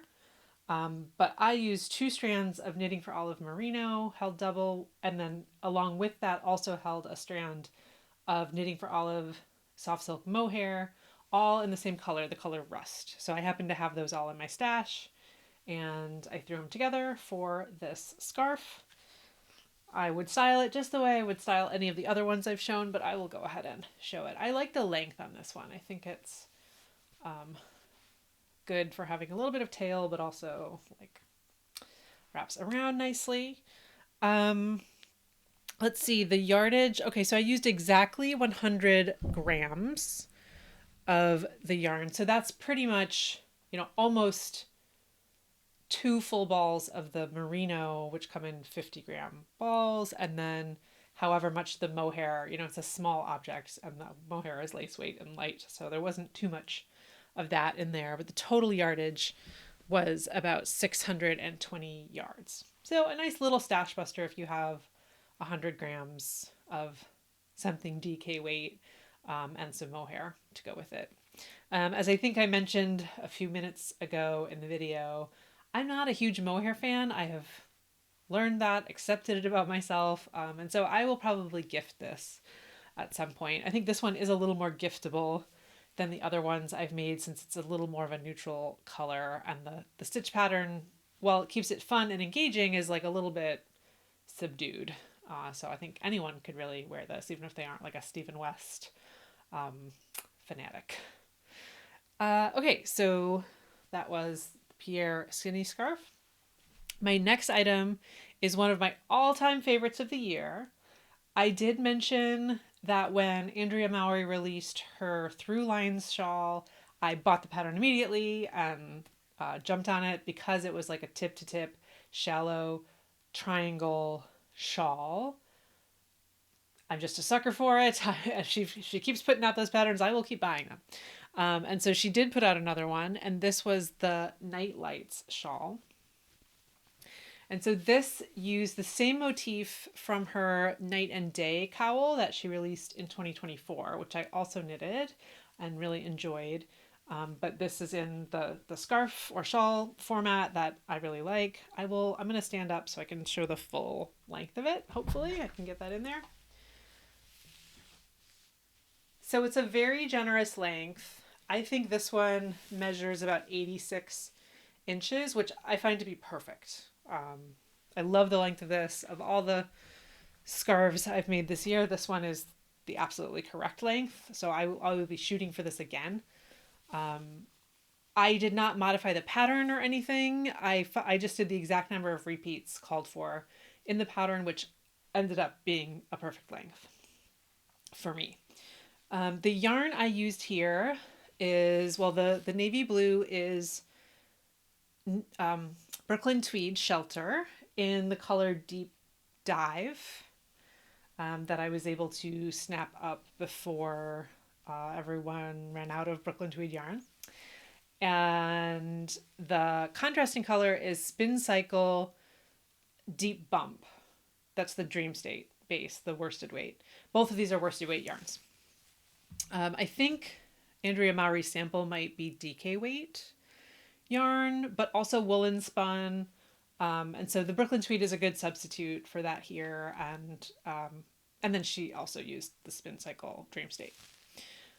So I think this worked out just perfectly. I love it. I have nothing bad to say about it. It's very soft, very comfortable. It's just very cozy. to put on. It's perfect for a cold morning when I'm doing school drop off and it's in the 40s or 50s here in Los Angeles. I love it. I just love everything about it. I actually started a version of this with Making Tracks DK as the contrasting color shifting color, but that skein, while in the skein, to me it looked chartreuse. Against the navy blue, it looked yellow, and I was not going for like a University of Michigan color scheme here, so it just wasn't quite right. So then what I ended up doing was frogging the Traveler Cowl I had made out of these 3 skeins of Dream State, because that cowl just never sat right with me. It was a little loose and floppy, but I loved that yarn, and this yarn is expensive. And although I have splurged on it in the past, I want to make the best use of what I have paid for. So I frogged that cowl so that this yarn could live on in another format, and it's just perfect in this item. So I love this. This might be like my favorite item of the year. As far as yardage used, it was about a little under 700 yards, a little under 300 grams. And that's because the Brooklyn Tweed Shelter has a lot of yardage for the weight because it's a woolen spun lofty yarn. I actually liked this so much I knit a second Nightlights Shawl, but that was in Q4, so we will have to wait to see how that one came out. But this one was just like 100% A+ project. All right, but I'm going to take it off because it's a little toasty with all of the knits on. The next item I finished in 2025 was a Musselburgh hat. And I will take this off so you can see it a little bit more.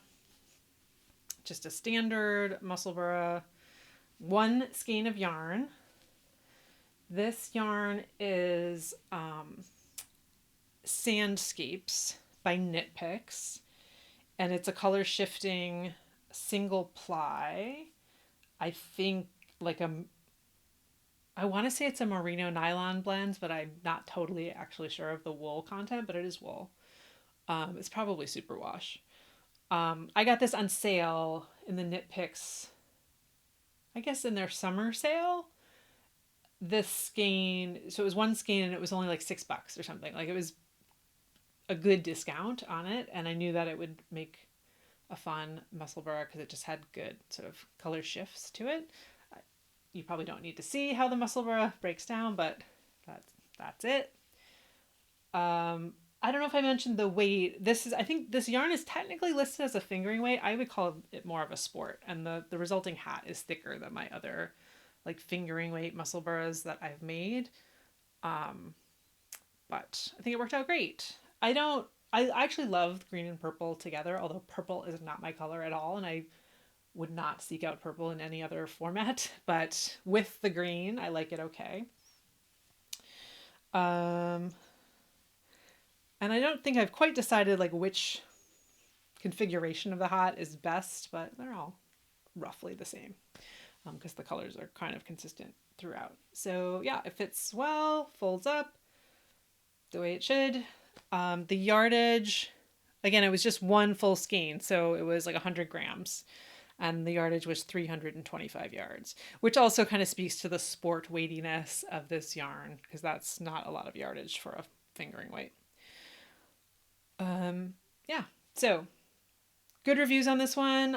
This is one I actually like to wear kind of floppy sometimes, like around the house as almost like a little nightcap, because it's kind of comfortable and not intrusive and just has as much length as you need to like cover your ears to the extent that you need them covered, depending on how cold it is. All right, then my next finished object is the sweater that I'm wearing. This was also a test knit. And this was this designer's very first pattern. So I'd never test knit for them before. I'd never knit any of their patterns before. I had kind of given myself a rule for test knitting that I wasn't going to volunteer for test knits for designers I didn't know and wasn't like familiar with their style and just knowing like their level of professionalism and all of that. But I just loved her sample, so I applied for the test knit and got in. And this is Ola knitwear, I think. I think that's what it's called, what her, design presence is called.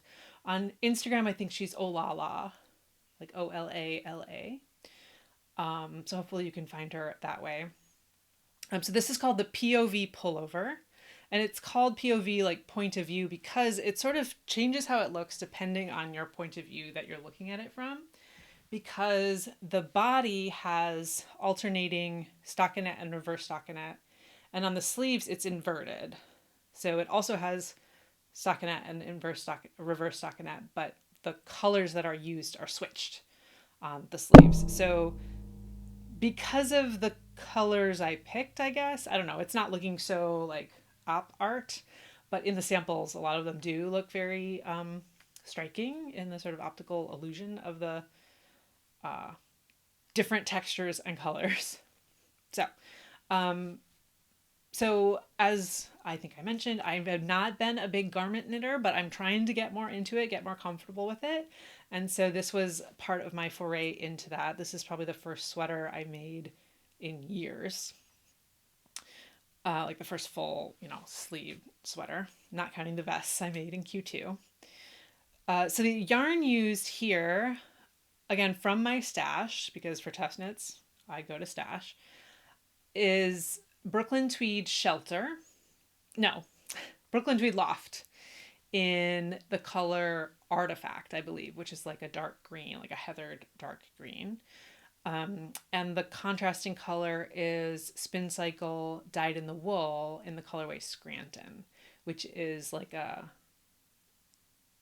it's not quite chartreuse, not as bright green as some of the other greens I have used this year, but like a pale olive green, you might say. I don't know, with like a little bit of yellow tinge to it. So I really like it. I used just, let's see, how many skeins of that did I have? I think I had three skeins, and I think 3 skeins of the Loft.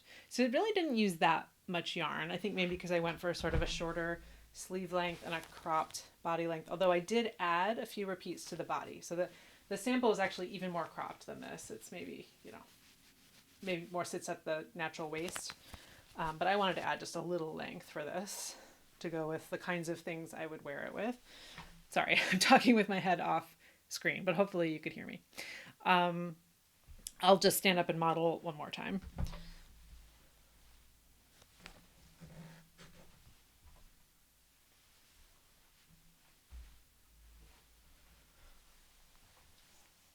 So yeah, that's the POV pullover. Let's see. As far as the yardage I used, it was 1,425 yards and about 300 grams of yarn. So again, 6 skeins of fingering / sport weight yarn in 50 gram skeins. And I think that's all I can say about this. I think it's successful. I wore it to Rhinebeck.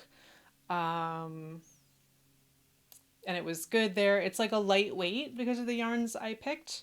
And I guess because of the weight of the yarn called for. So it's a good transitional kind of sweater. I wouldn't wear it on a super cold day because the air does kind of blow through it. But it's good for a day like today where it's like 70 degrees, which I wear a wool sweater in 70 degrees. I don't know about everyone else, but this is perfect for me here today. Okay, next item.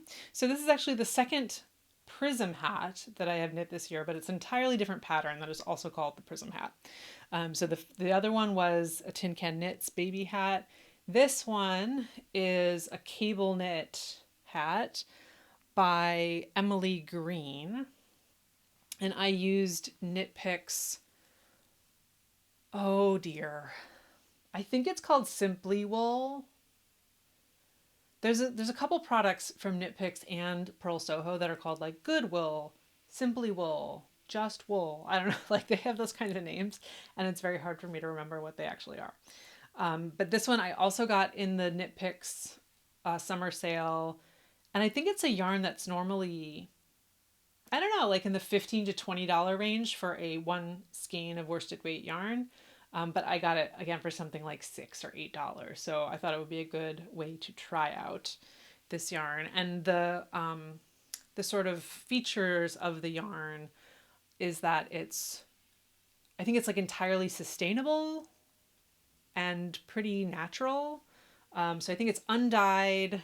It's just a natural wool color. And I think it's all US grown wool. And the names, so this colorway is Winnie, and the names are all like W names that I imagine you're supposed to think of them as like the name of a sheep, an actual sheep is named Winnie, and this is her wool. I doubt that is how the wool is harvested from like individual sheep and traced from each sheep to your skein, but like it would be at a small mill, but that's what they're kind of going for with this yarn. And I will say it's a nice yarn. It was nice to work with. It's pretty rustic feeling, but not too scratchy. It does feel somewhat soft. I recall when I was knitting with it, it smelled very sheepy. So that was kind of a nice touch that I wouldn't have been expecting from a Knit Picks yarn. Let me see if it still smells that way. Not as much. I mean, I did block it and it's been sort of sitting in my house for several months now. So doesn't have that strong of a scent anymore. But yeah, I think this worked out okay. I enjoyed the yarn. I didn't love the yarn more than other yarns I've used in a similar vein. So I don't know that I would go back to this unless there was like another big sale and I really wanted a sweater's quantity in a natural color. But it was good to try, and I do think this turned out well. I'm going to put it on so you can see. So I think it fits quite well. It has a little room at the top, which is fine. Again, I've been sort of experimenting with that look this year, and I think this is fine. It's not like absurdly peaked or anything. The pattern itself is a lot of 1x1 cabling. I don't know if you can see it there. And that I found to be a little fussy. I do not think I would knit this hat or a hat like this again.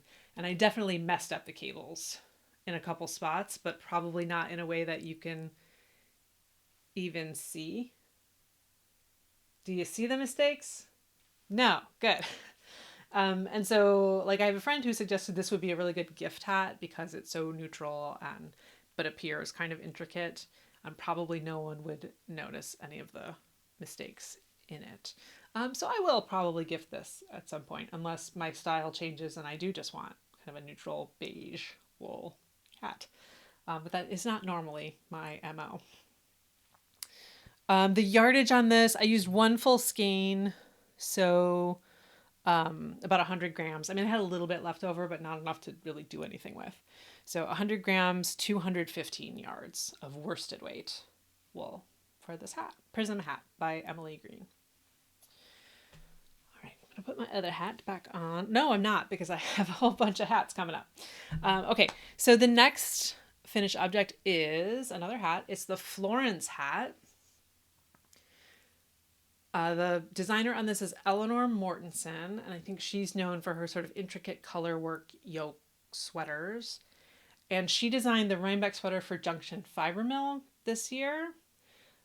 I think they collaborated and she specifically designed it for them. Although you can buy the pattern, from her without using their yarns. But this is using Junction Fiber Mill yarns. So this is a coordinating hat that goes with the sweater. I was asked to test knit that sweater because I have kind of test knit with Junction Fiber Mill things in the past. But I'm just not a round yoke sweater person. So I just kind of knew I wouldn't wear it. So I sort of reluctantly declined that test knit. But I said, keep me in mind if there's a hat or an accessory or something. And then she did release this. There wasn't a test knit for it, but I just bought the pattern so that I could make this for Rhinebeck since I wouldn't be wearing the actual sweater. So this is, the pattern is called Florence Hat, goes with the Florence sweater. And this is using, 55 grams of Junction Fiber Mill Roots yarn. That's their solid colored line that coordinates with their making tracks. So it's the same fiber content as making tracks, but it's just dyed in solid colors that coordinate with the color shifting yarns. And so the colors here are ochre and I think just natural or undyed is the sort of cream color. And I will put this on. So I think this is like great. It's a great hat. It's not like the sort of intricate floral color work I wouldn't say is my personal style 100%. I'm a little more of like a geometric shapes, like a bold kind of shapes, more of like a checkerboard kind of person. But you know, I wanted to be part of the group for Rhinebeck. So I did this one and I think it turned out really nice. This is DK weight, and now I'm trying to think if the pattern calls for DK weight or sport. I think the pattern might call for sport, but I really wanted to do this in a DK weight. So that's what I did, and I think I just went down a needle size and followed the instructions using the DK weight, and it turned out fine. So I didn't make any modifications except for knitting it at a tighter gauge to make sure it wouldn't be too big of a hat. Yeah, and I think, like I said, it's 55 grams, 220 yards. Yeah, I think that's right. So the Florence hat. So then my next item is another Florence hat. And this one I did do out of sport weight. And this one is using also Junction Fiber Mill, but these are skeins from the mill box. No, from the Solstice box from 2024 that I had used most of that yarn to make my Astria shawl, which was the first item from this video. But I had some leftover skeins that didn't make it in there that I just sort of put together. They're mini skeins. So it's not all one continuous skein, but I think it fades pretty well and you can't really tell unless you know that. And then an undyed for the stranded colorwork motif again. And this one, because I liked that sewn bind off or sewn brim from my Andrea Mowry Flicker and Flame hat, I did that again on this one. So I just folded the brim under and sewed it all the way around. I don't know if you can really see that. So it has a really nice clean look and has a similar fit. It also has like just a little space at the top. Fits well. It's a little smaller because it's sport weight, but that's fine. Again, this is, not totally my style. I'm not a huge pink person. So I don't know if I'll gift this or just kind of hang on to it for days when I want to do something different, but there you go. The yardage on this one is 160 yards or 80 grams. I gotta think I've mixed up my notes and that this one is 160 yards of 80 grams of DK weight. And this one is 220 yards and 55 grams of sport weight. That makes more sense, right? So yeah, but either way, not using a ton of yarn for both of these projects. All right. Okay. So I was in sort of a stash busting mode, kind of following on the heels of this one, where I was using up a bunch of my little mini skeins. So I kept going in that vein for my next project. So this is a cowl. This is sort of a modified version of the Painting Columns scarf by Stephen West. And I'll show you how that is.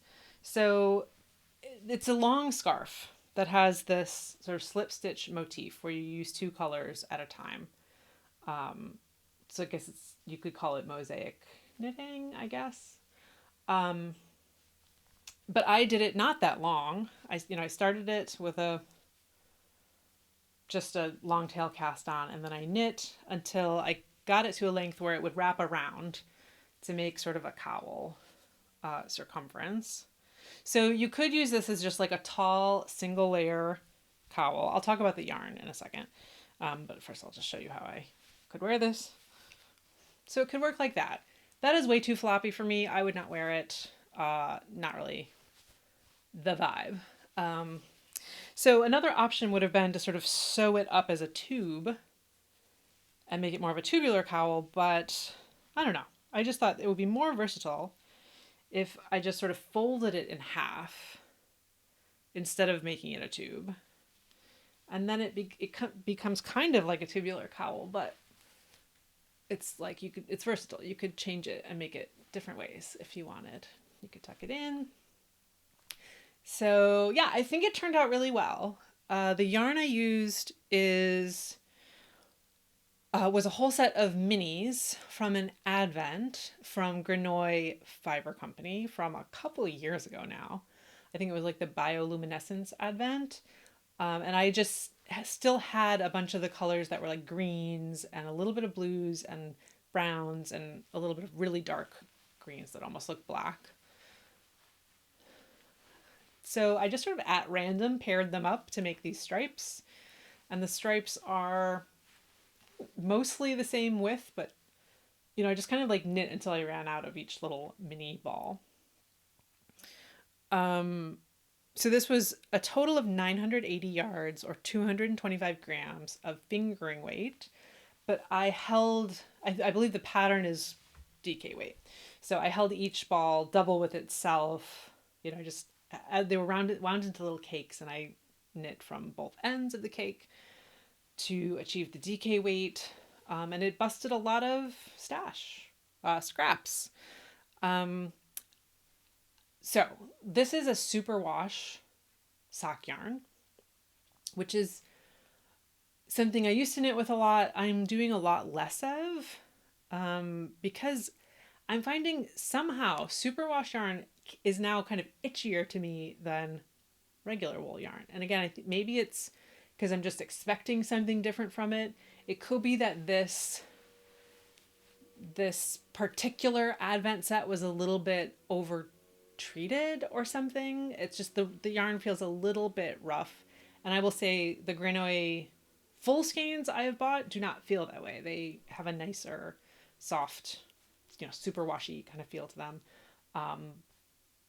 But this, I don't know, for whatever reason, these yarns, I'm just like, it's not super comfy.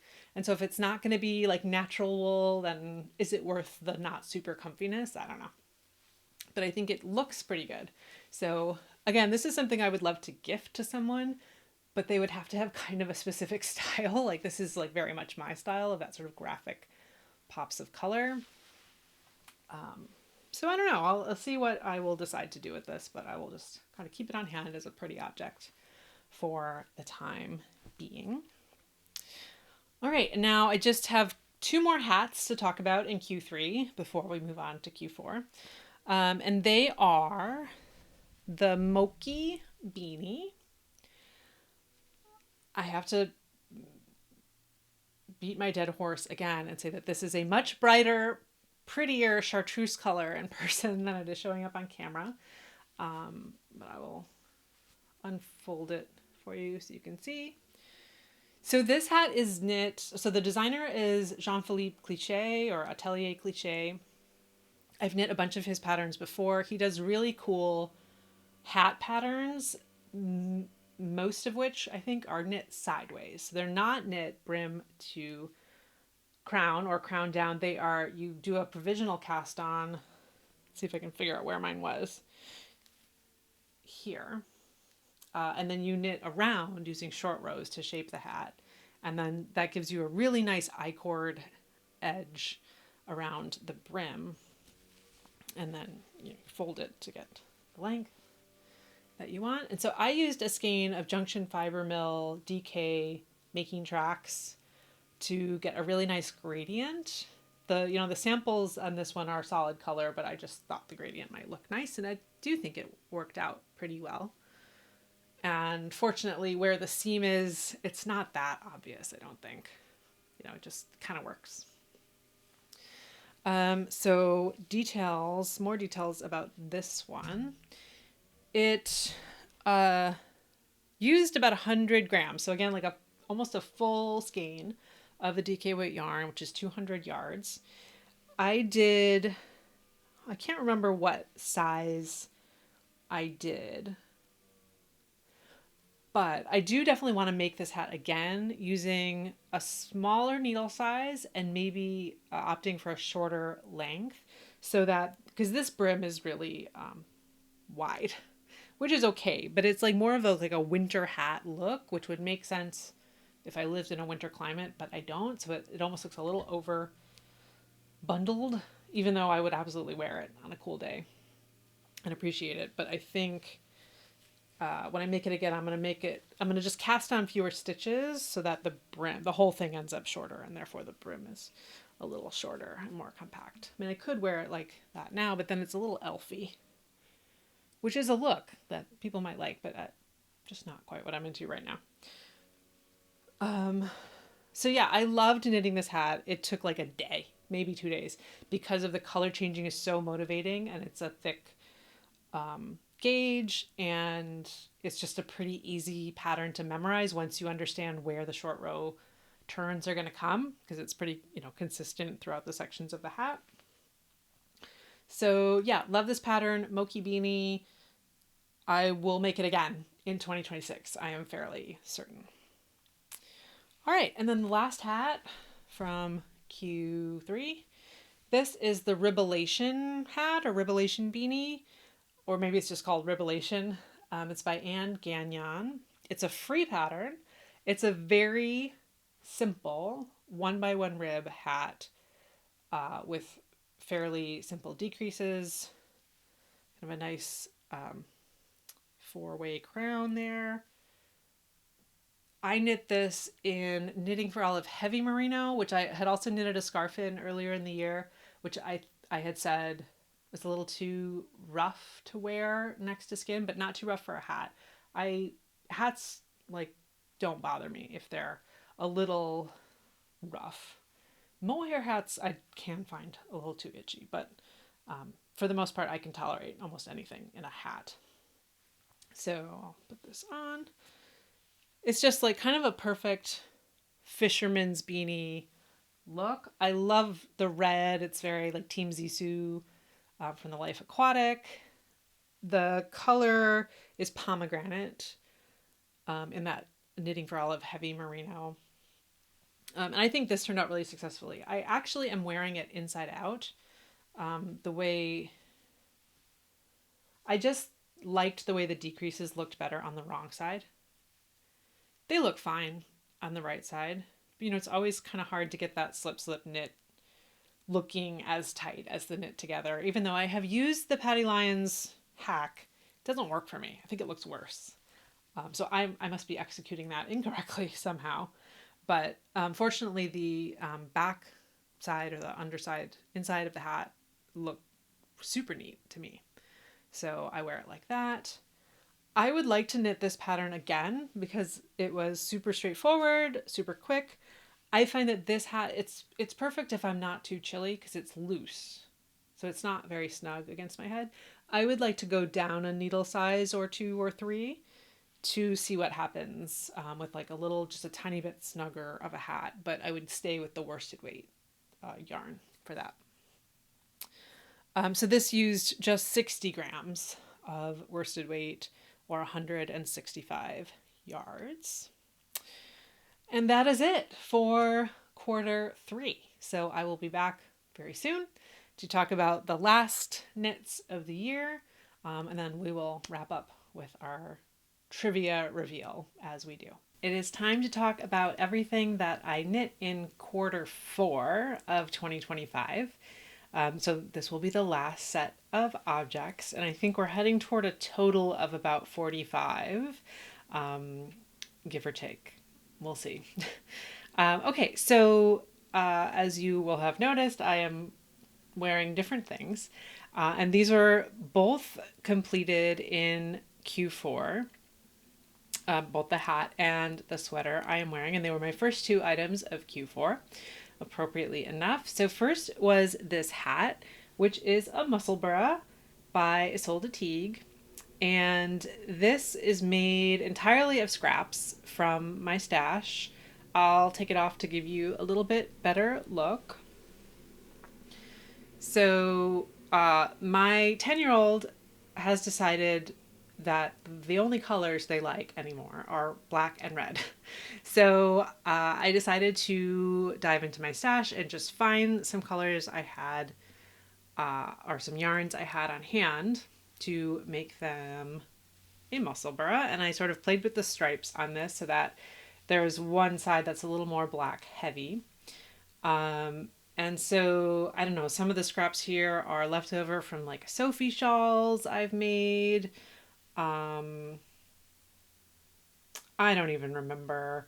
I think a lot of this red is Knit Pick Stroll that I maybe used to make a So Faded sweater like 7 years ago or something. So it's like deep stash scraps. But I just, put them together, made the Musselburgh. I do not remember what size I made, but I would guess this is the adult small. It fits me quite well, but it fits my 10-year-old also. And there you go. It can, especially on the 10-year-old, the brim, I can fold up the brim a little as the Musselburgh allows. But it also, for me at least, fits kind of nicely. It's just like a slouchy beanie. I use 70 grams total of fingering weight yarn and 315 yards. So, if you've ever knit the Musselburgh pattern before, it's kind of good for one skein of fingering weight yarn or as many scraps as you want to put into it. I love this pattern. I would like to get another one on the needles at some point. I do find that I need stripes or color shifting yarn or something to keep it interesting. So I'm not sure exactly what I'll use next. I think I have now done Musselburghs in, and forgive me if I said this in my Q3 video, which I recorded a few days ago. I've now done them in fingering weight, a heavy fingering weight, and DK. So maybe sport weight is up next. Maybe I'll try that for my next Musselburgh, or maybe I'll just experiment with different gauges of those same weights I've already done. Okay, and then my other item is this sweater, and as you know, if you've been here for a few videos, I'm not typically a garment knitter, but I have been trying to up my game a little bit. And as I mentioned in Q3 or Q2, maybe Q2, I test knitted a vest by Andrea Gaughan, and that was such a good experience that I was like, oh, then I know I can use her patterns for garments. I know that they'll fit me roughly the way I want them to. So I can't remember whether I bought this or whether I used my test knitting credit to buy this pattern. I definitely bought one pattern of hers that I will make in the new year, hopefully. But so this is the Funfetti Raglan. I'll kind of back up so you can see the whole thing.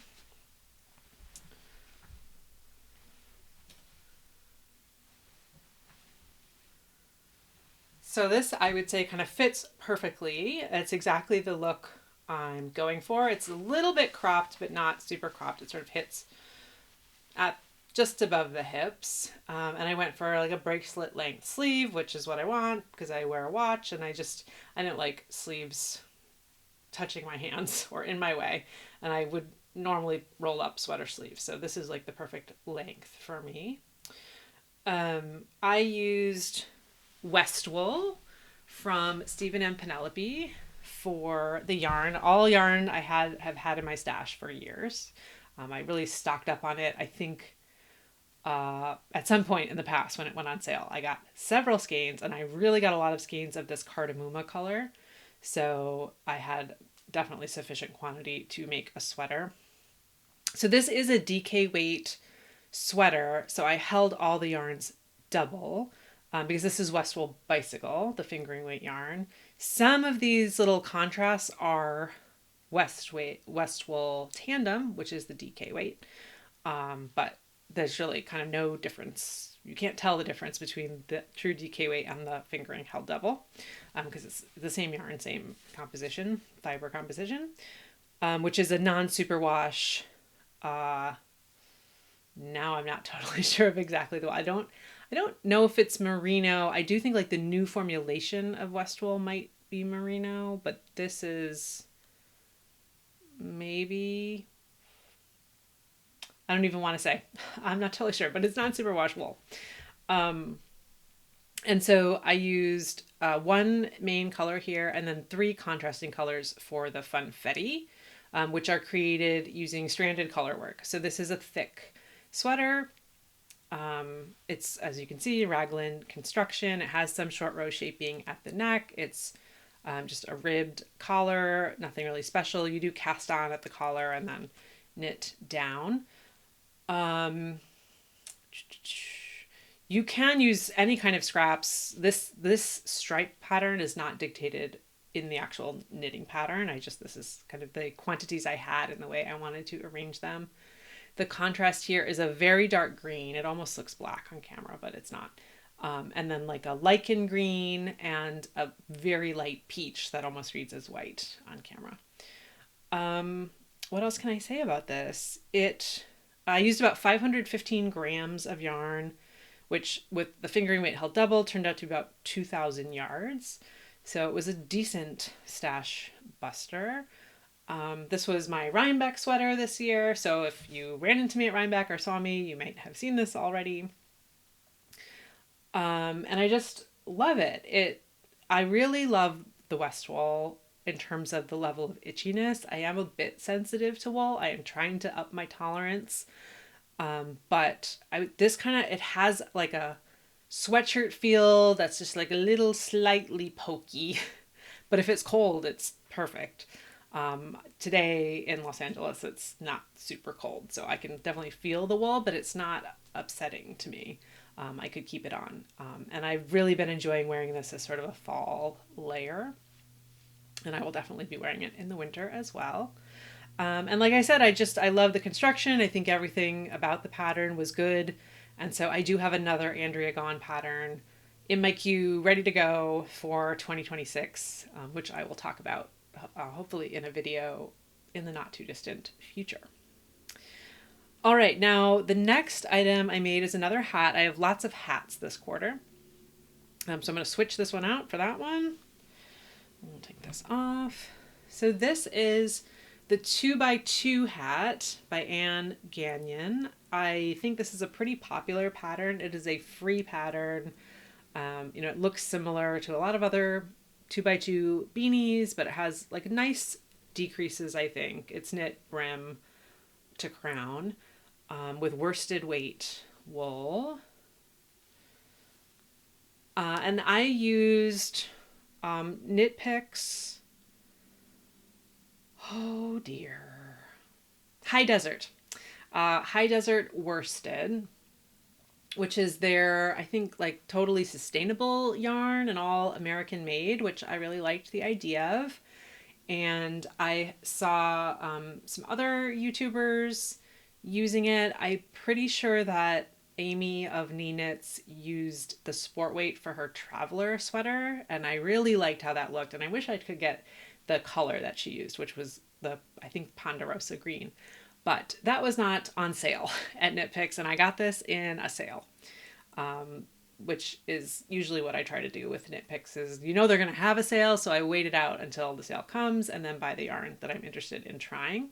So I'd never tried this yarn before, and so I just wanted to do a small item with it to see if I liked it. And I will say, the experience of knitting it was good. It really reminded me of Brooklyn Tweed Imbue, which I talked about earlier. So it's like very soft, a really nice feeling. It has a nice heather to it. So it's sort of visually interesting as you're working with it. Now I'll put on the actual hat. Not sure where the back is. So yeah, it's, just a basic beanie. A couple things I don't love about it. I don't love the crown, which is my own bad for the cast on. I just did a long tail cast on, which I don't like how the backside of that looks. So it works well if you're going to reverse the hat after you knit it. in my opinion, but I just don't like how it looks, especially on 2x2 ribbing. It just looks a little flary. It's not flared, you know, in the object, but I just don't love the way it looks on my head. And the yarn itself like has quite a few, I don't know if you can see them, but like kind of slubs in it. You can sort of see the little fuzz balls kind of sticking out. That's not really pilling, it's just part of the yarn itself. And it makes it look a little less nice, I guess, for the price of the yarn.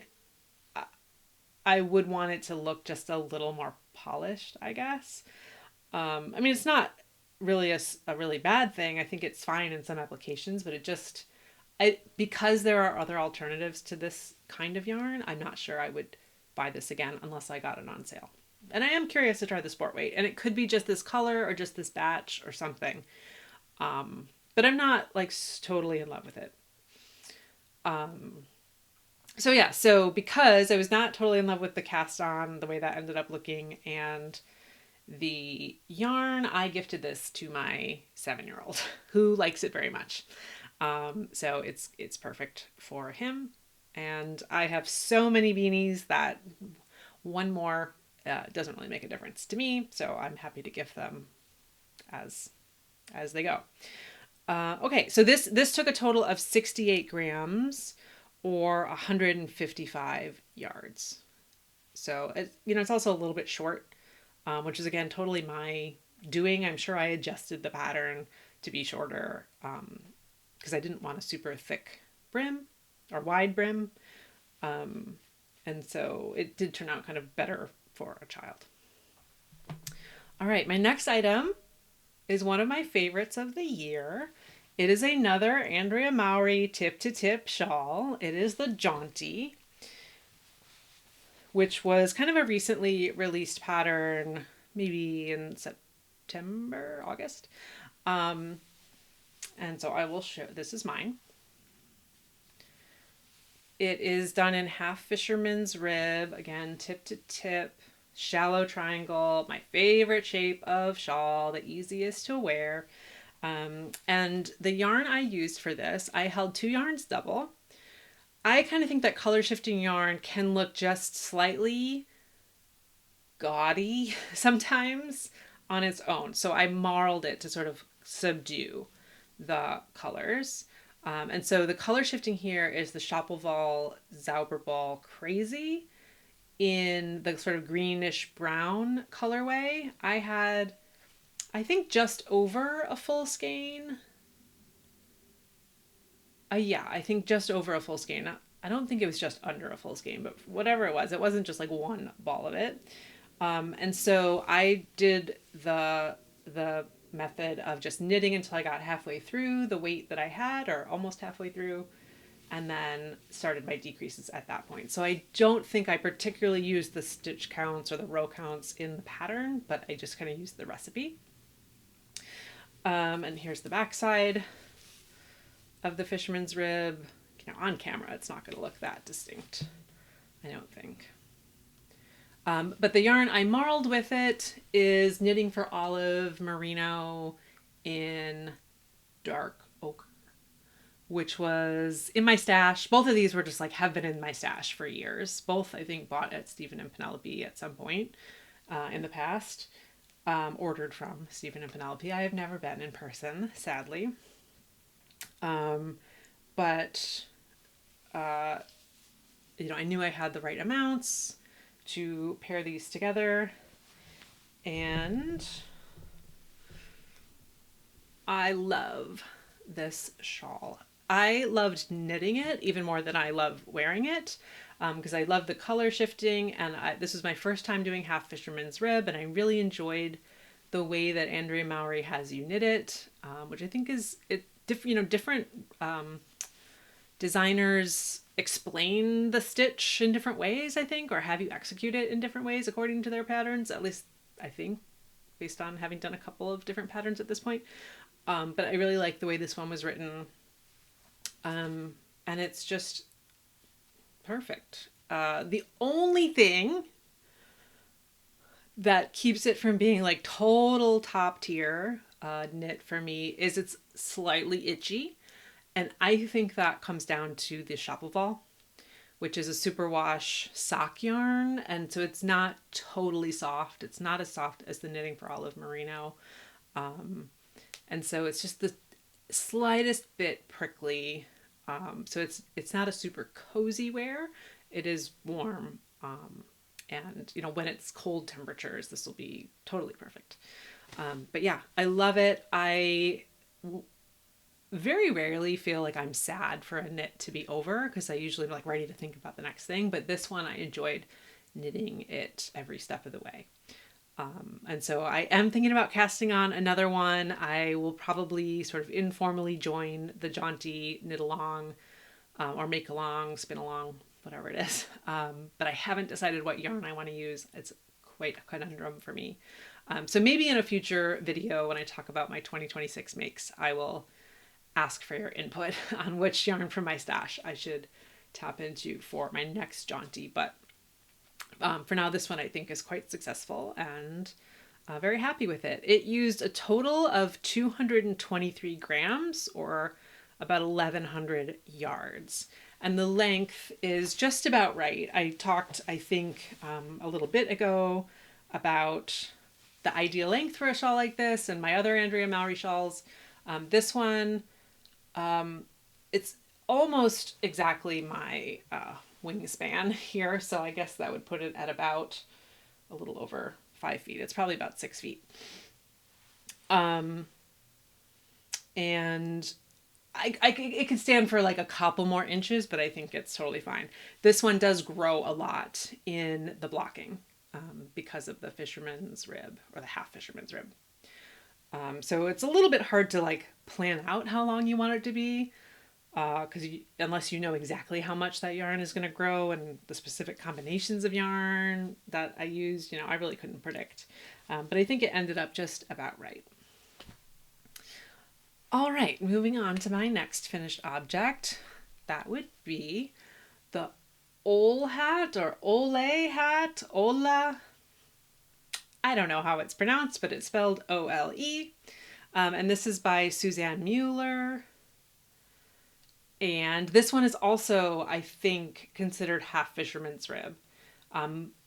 So the stitch looks very similar to the Jaunty. I used, again, 2 fingering weight yarns held double. I used Knitting for Olive Merino in the color Burgundy, I want to say. I'm not sure if that's exactly what it's called, but it's a very pretty like wine color. Kind of leaning toward the purplish side, which purple is not usually my jam, but this color is just very pretty. But I decided to try for a similar effect to the Jaunty. So I paired it, I held it double marled with some fingering weight singles from Hugh Loco that I had left over from an advent from like years ago that I've had in my stash for a long time. Now, I have to say, I do not love how the marling turned out. I couldn't exactly tell you why. I think it just kind of takes away from the stitch pattern a bit, and it definitely takes away from the beauty of the solid color, which I do think is just a very beautiful color, very rich, saturated. So I kind of regret that I didn't just do this hat in that solid color held double. But it is what it is. I wanted the experience of doing the half fisherman's rib in the round. I can't tell you how it differs from brioche in the round. I don't know if those are just 2 terms for the same thing or what. One color brioche. So yeah, if you know, please tell me in the comments. Please educate me about the difference between brioche and half fisherman's rib.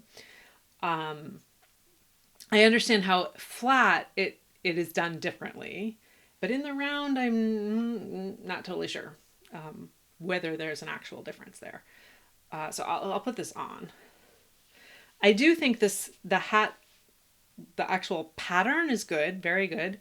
I love the way it explains the tubular cast on. I love a pattern that just has a diagram. to tell you how to make the stitch. And I think this is because I learned to knit before YouTube existed.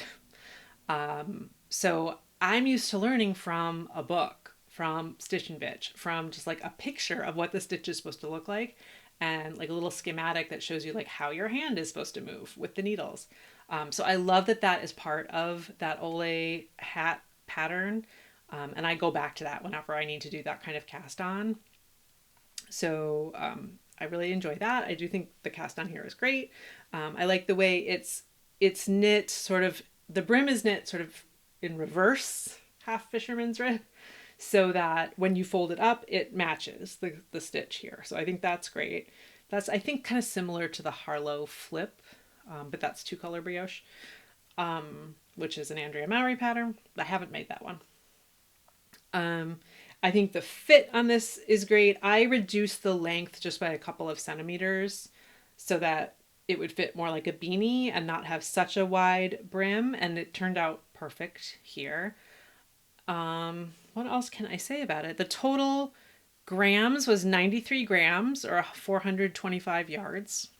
So it would be a good one for just like a skein of fingering weight held double, or like 1 skein of DK weight. It is a DK weight pattern.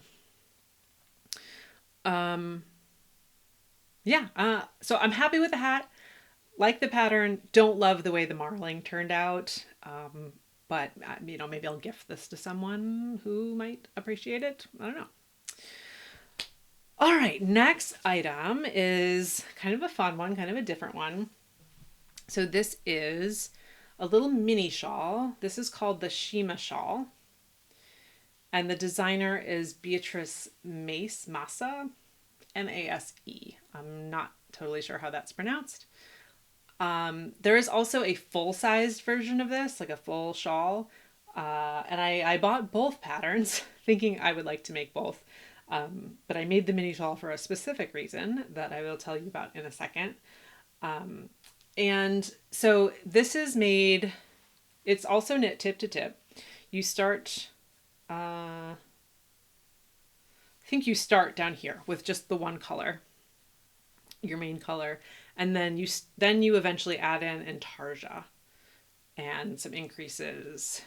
And there's like a braid. Well, it's not really a braid. It kind of looks like a braid, but you knit all of the strands together and that stitch that runs up the sort of middle. And so that's how the intarsia is, like how the strands are sort of twisted and pulled along. And there's a very specific stripe pattern in the pattern that tells you, you know, where to change colors and where to do your increases and where to do your decreases, because as you can see all through here, this main color section is decreasing all the way. It's narrowing to nothing at the tip. So it's a pretty complex pattern, and the way it is written is like line by line. Like you need to be paying attention to where you are in this pattern, and it even has little check boxes so you can keep track of which row you're on. So I think that is like a cool way of setting up the pattern. However, I found it to be a little bit too much mental effort required on my part when I'm trying to just like relax and knit something, especially something, you know, small or something that kind of is supposed to have sort of a simple shape. So yeah, this is, I would call an advanced pattern, just because you have to be paying attention and you have to know where you are and be able to read your knitting and all of that. If you get thrown off and you forget to check off the rows that you're on, I would wear this just like a, you know, any other little mini scarf, kerchief. You could sort of knot it. I made this entirely using stash yarn. Again, this is, the main color here is Knitting for Olive Merino in pomegranate, which I've shown a couple other items with that color. I love it. It's a really good red that has just the very slightest of orange tinges to it. I think it is showing up on camera a little more orange than it looks in person. And then the other colors here are, this yellow is also Knitting for Olive Merino in the color Quince.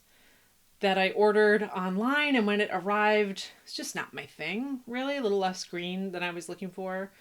So it's been sitting in my stash for a long time, unused. And then this blue is a Holst garn, super soft, in the color Icy, I want to say, something like that. It's a very light blue. Those are all fingering weight yarns, fingering weight non-superwash yarns. The total amount used is just 47 grams. So less than one ball total, although of course I had to use 3 different balls to get the 3 different colors. And it's about 260 yards. And so the reason I made this, so this is not, the yellow and blue are like definitely not my colors.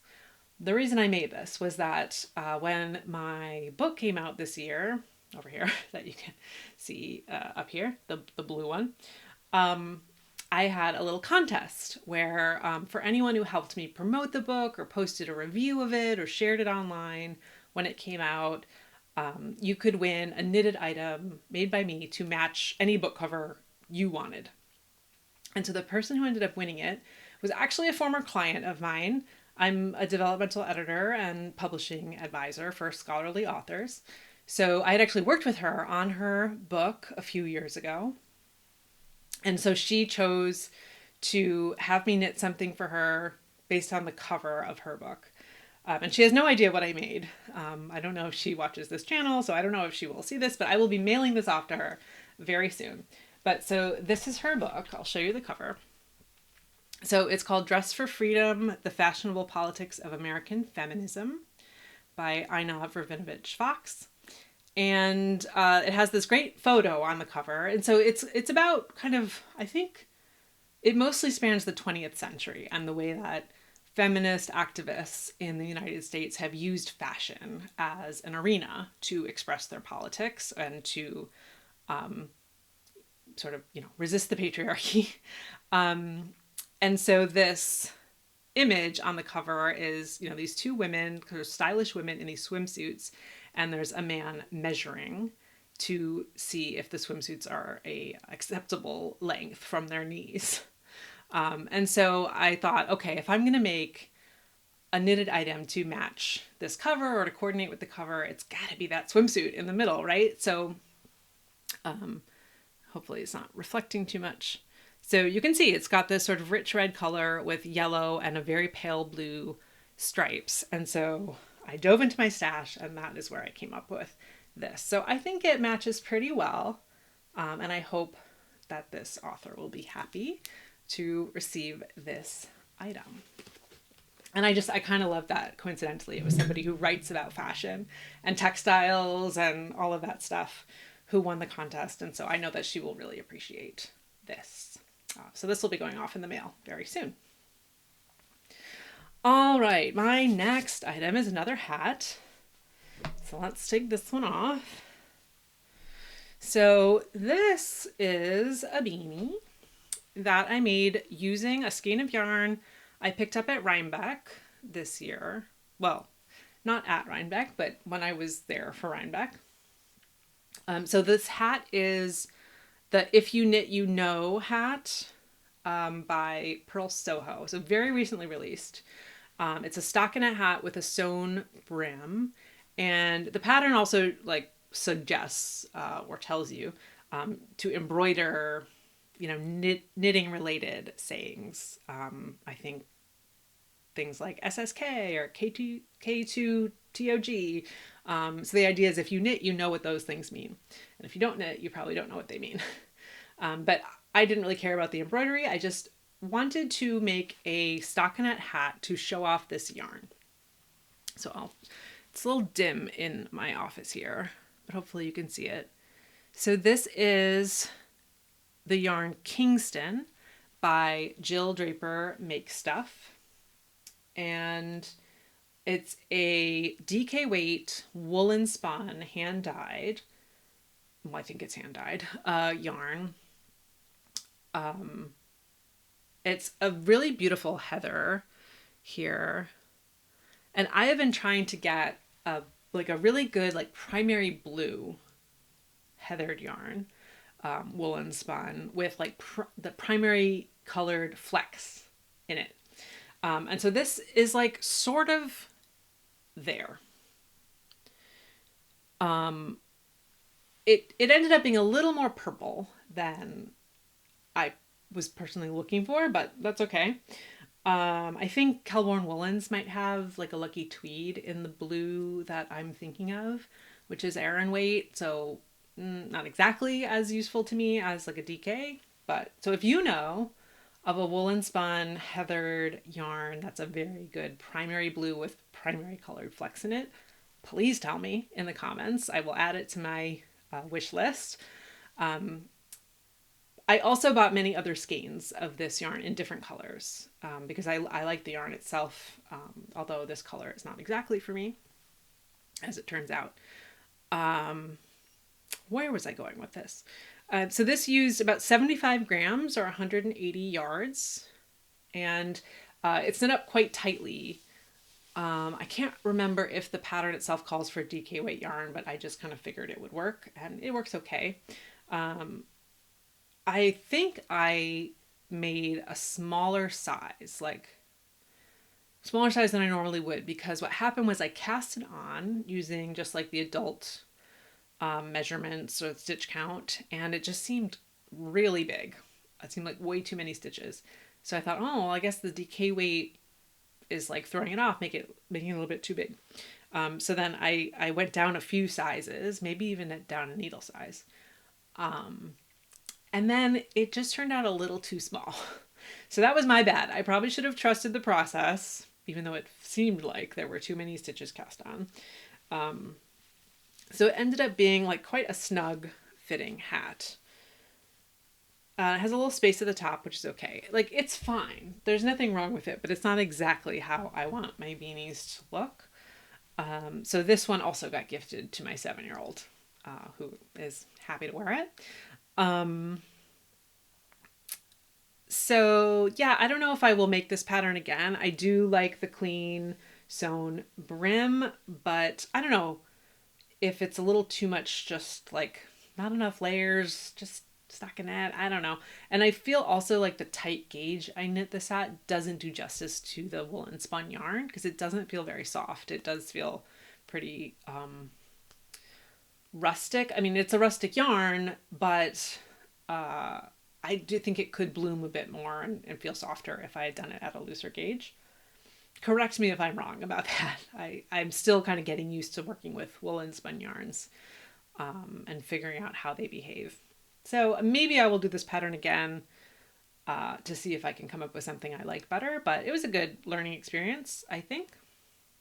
And so, great. Okay, next item. I believe I talked a little bit about my Nightlights Shawl by Andrea Mowry that I did earlier in the year with Brooklyn Tweed Shelter and Spin Cycle Dream State. I loved that shawl so much. And at some point this fall, I just like needed a comfort knit. So I was like, let me cast another one on, please. And so I got out some yarn from my stash that I picked up on my trip to Calgary earlier this year. So I had to go to Calgary for work. I was doing a workshop at the University of Calgary. And of course, my first stop when I landed was Stash Lounge, which is a yarn store, which is a really lovely yarn store. I knew I had to check it out. And they also aren't shipping to the United States at this time for good and fair reasons. So I was like, oh, when I'm there in person, I gotta go and look and get some local yarn. And so I picked up this custom Woolen Mills yarn. So it's actually made, it's produced right in Alberta. And it's in these are natural colors. So these are natural wool, sheep colors.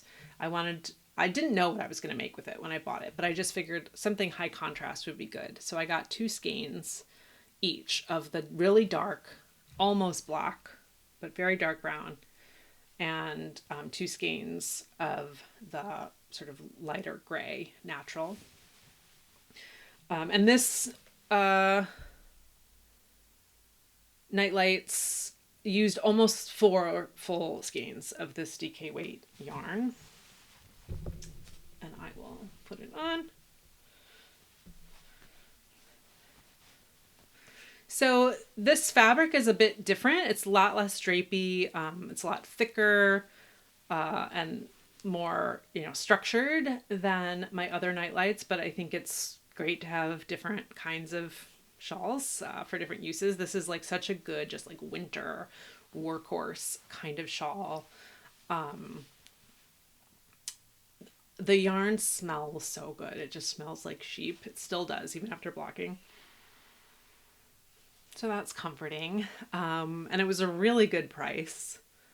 I think I might have even bought just like 2 skeins. And then when I saw like how affordable it was with the exchange rate on the Canadian dollar, and being there to buy it in person and then like buying it locally, like it just felt so good. So I think I might have doubled my purchase. And so that was great. It ended up being the perfect amount for this Nightlights. I used a total of 440 grams or 850 yards. This is a woolen spun yarn. And I think it's great. Love it. Again, all-time great pattern. I would make it again. I'll probably make more at some point. Love the Andrea Mowry tip-to-tip shallow shawl with interesting stitch patterns that she's got going on this year. I hope she doesn't stop.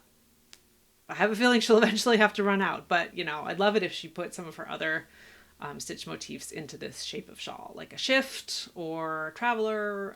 I don't know. If you have the ear of Andrea Mowry, let her know. See if she could do that. And I would also love a hat in this stitch pattern. Maybe for the spring hat knit along, we could do that. That would be great. Yeah, I think that's all I have to say about this one. All right, so moving on. I've got 3 more items here. I'm getting a little warm with all the wool on, so I'm gonna have to unpack. So 3 items, not 3 only, but 3 that are all related. So I have a friend, a very, very dear friend who is as a couple expecting a baby in January. So of course I got to make a baby blanket, and I love the Mosaic baby blanket from Pearl Soho. This is now the 3rd one that I have knit. I will show you.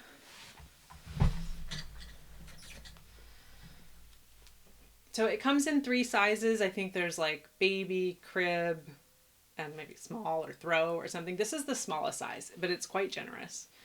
And I knit one for my own youngest child, and then I've knit another one for a friend. And so I know it makes a perfect like car seat blanket if you fold it, in quarters or in half to just lay over the baby in the car seat. And it's Mosaic. It's a Mosaic stitch pattern, so it's all made using slip stitches and knits. It's knit flat, so there's no purling even. And 2 colors. You're only ever knitting with 1 color at a time, so it ends up having quite an intricate look without being that difficult to produce. Although you do have to kind of know where you are in the pattern to make sure you don't slip the wrong stitches, which I did in a couple spots, but no one would know, right? And the little mistakes make it human. So the yarn I used here was Knit Picks Swish Worsted in the colorways Pinecone Heather and Shortbread. And so these are dyed, commercially dyed yarns. I asked my friend what kind of colors they would be interested in, and he said natural kind of colors. And so these are not actually natural colors, but they are dyed in colors that look somewhat natural, like they could belong to an actual sheep. So that's how I ended up going for this. This used less yarn. I used less yarn than the pattern calls for, because I think the pattern, I always get like 7 balls of the Swish worsted, which is about 800 yards. And I had like several balls left over, a couple of each of the colors. So I probably didn't need to order quite so much, but you don't want to run out with a project like this. So it ended up being a total of 880 yards for the entire blanket, or about 400 grams. So about 8 balls of yarn. Exactly, pretty much. What else can I say about this one? I just highly recommend the Mosaic blanket as a baby blanket gift. It doesn't take too long. It's interesting. It's engaging. It looks impressive. It's my third one, and I would still endorse it, and I would still make it again if I knew someone else who was having a baby soon. Oh, maybe I can show you the back. So the back looks, you know, pretty nice too. All right, so then with the yarn I had left over, I made a couple hats for the same baby to coordinate.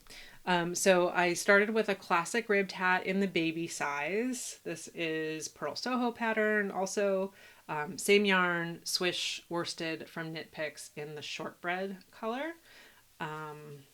And I did everything to pattern for the baby size, except I did the tubular cast on from the Ole Hat using the diagrams.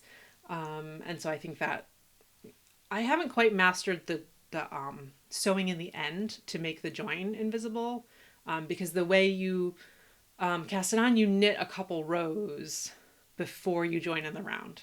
So I haven't quite figured out how to make that look seamless. If anyone has tips or a tutorial on that, please let me know. It's really hard to search for because I'm not looking for help on joining in the round. I'm looking for help on sewing in the end after I have joined in the round and finished the hat.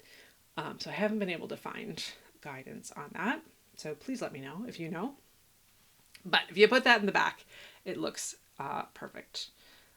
But so once I knit this up, I was like, yeah, that will probably fit a newborn, but for how long? Those babies' heads grow kind of fast.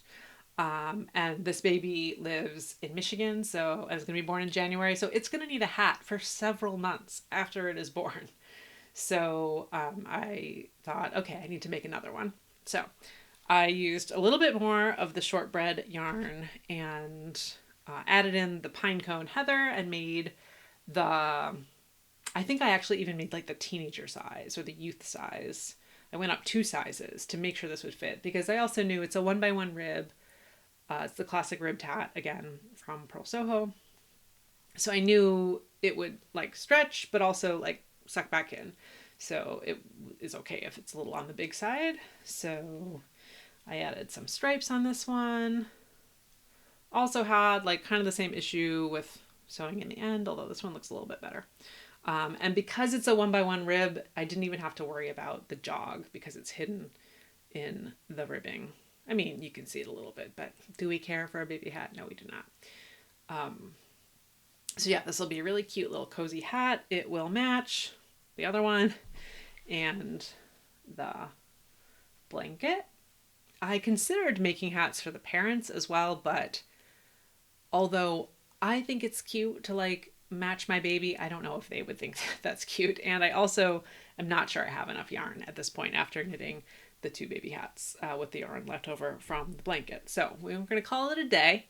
These are going to go in the mail, as soon as this video is done, and hopefully be enjoyed.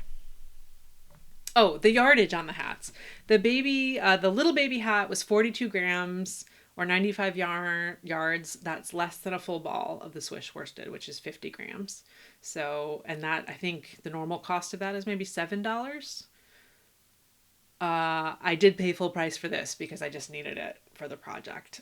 So I couldn't wait for the swish to go on sale. This one, the pine cone, I might have also paid full price because I think I bought it for a previous baby project. But yeah, not bad for a whole hat. $7, 1 ball of yarn. This one was 56 grams, and I did have to use 2 balls because it's 2 colors, or 125 yards. So nice, quick projects. All right, 2 more items. to go. Well, maybe slightly more than 2. So remember I said that I really liked the Ole Hat, but I didn't like my yarn choice. I decided to make another one with different yarn. So this is the Ole Hat. It's a half fisherman's rib beanie. The designer is Suzanne Mueller. This is the color. This is Knit Picks Wool of the Andes worsted, which is a non-superwash yarn, and it's in the color Buttercup. It's much more vibrant in person than you are seeing on screen. Unfortunately, it is really like a bright lemon yellow, which is normally not my thing. I'm a little more of a greeny yellow kind of person, but I kept getting served ads for this, and it just like made me happy to see this color on my phone screen and in person once I ordered it. I believe I ordered this in a sale previously in the year, so it was probably just, under $10 for 2 skeins, which is what this ended up using. It was a total of 73 grams, so about 1.5 skeins, or 160 yards. And this definitely shows off the yarn much better, shows off the stitch pattern, much better than my marled version. I knit this one the same length as the other one. Let me see if I can pull it back out. This one here has not been blocked yet. So that is partially why it is so little looking. I will say this one didn't grow that much in the blocking, which surprised me because, I've heard and experienced with the Jaunty that the half fisherman's rib does grow in blocking. This one didn't grow that much, but this one might, and I'm hoping it does a bit, because as you'll see, it's a little bit of a teeny beanie at this point. It's really great for that just like fisherman hipster look, which I can get down with. Hopefully you're seeing it. Holding my head at a good angle. But it wouldn't hurt if it grew a little bit. So it could like come a little bit further down on my head. So we'll see when I block it. I will share it again in like my next works in progress regular kind of video in the new year, hopefully. I would like to really get back to making more regular videos, so I hope you'll come back to see how this one turns out. But I really like this object. I think it turned out great. I really enjoyed working with the yarn. I've never used Wool of the Andes because it is non-superwash, and I was a little, actually no, I lied. I have used Wool of the Andes. But several years ago, I made a little dude sweater out of it for one of my kids, and then I also made those Bernie mittens out of it because I had the yarn from the stash left over, but whatever, those were years ago, those patterns, another lifetime. But so this was kind of my reintroduction to Wool of the Andes, and I like it, and now that I am trying to get into more non-superwash yarns, I would use it again. And I actually have a little bit more in my stash that's the superwash version, because for gifts sometimes you don't want to do a non-superwash for someone who you're not sure if they know how to care for non-superwash wool. So I did, and I like the color. So maybe you'll see those skeins at some point in the next year. But yeah, this is the Ole Hat. I think this is just a great hat. It looks like a ribbed hat, but it's half fisherman's rib, so the ribs are even more pronounced. It shows off the yarn really well. I really like how the decreases look. So I will probably make this again. I am trying to like experiment and try a lot of different beanie patterns. So I have, I don't know, like 30 different ones in my library or my queue that I would like to try. So I don't know if I will get around to making another one of these very soon, but I would keep this as one of my go-to hat knitting patterns, particularly for a gift. It does take a little bit longer because it's that half fisherman's rib, but it looks so nice in the result.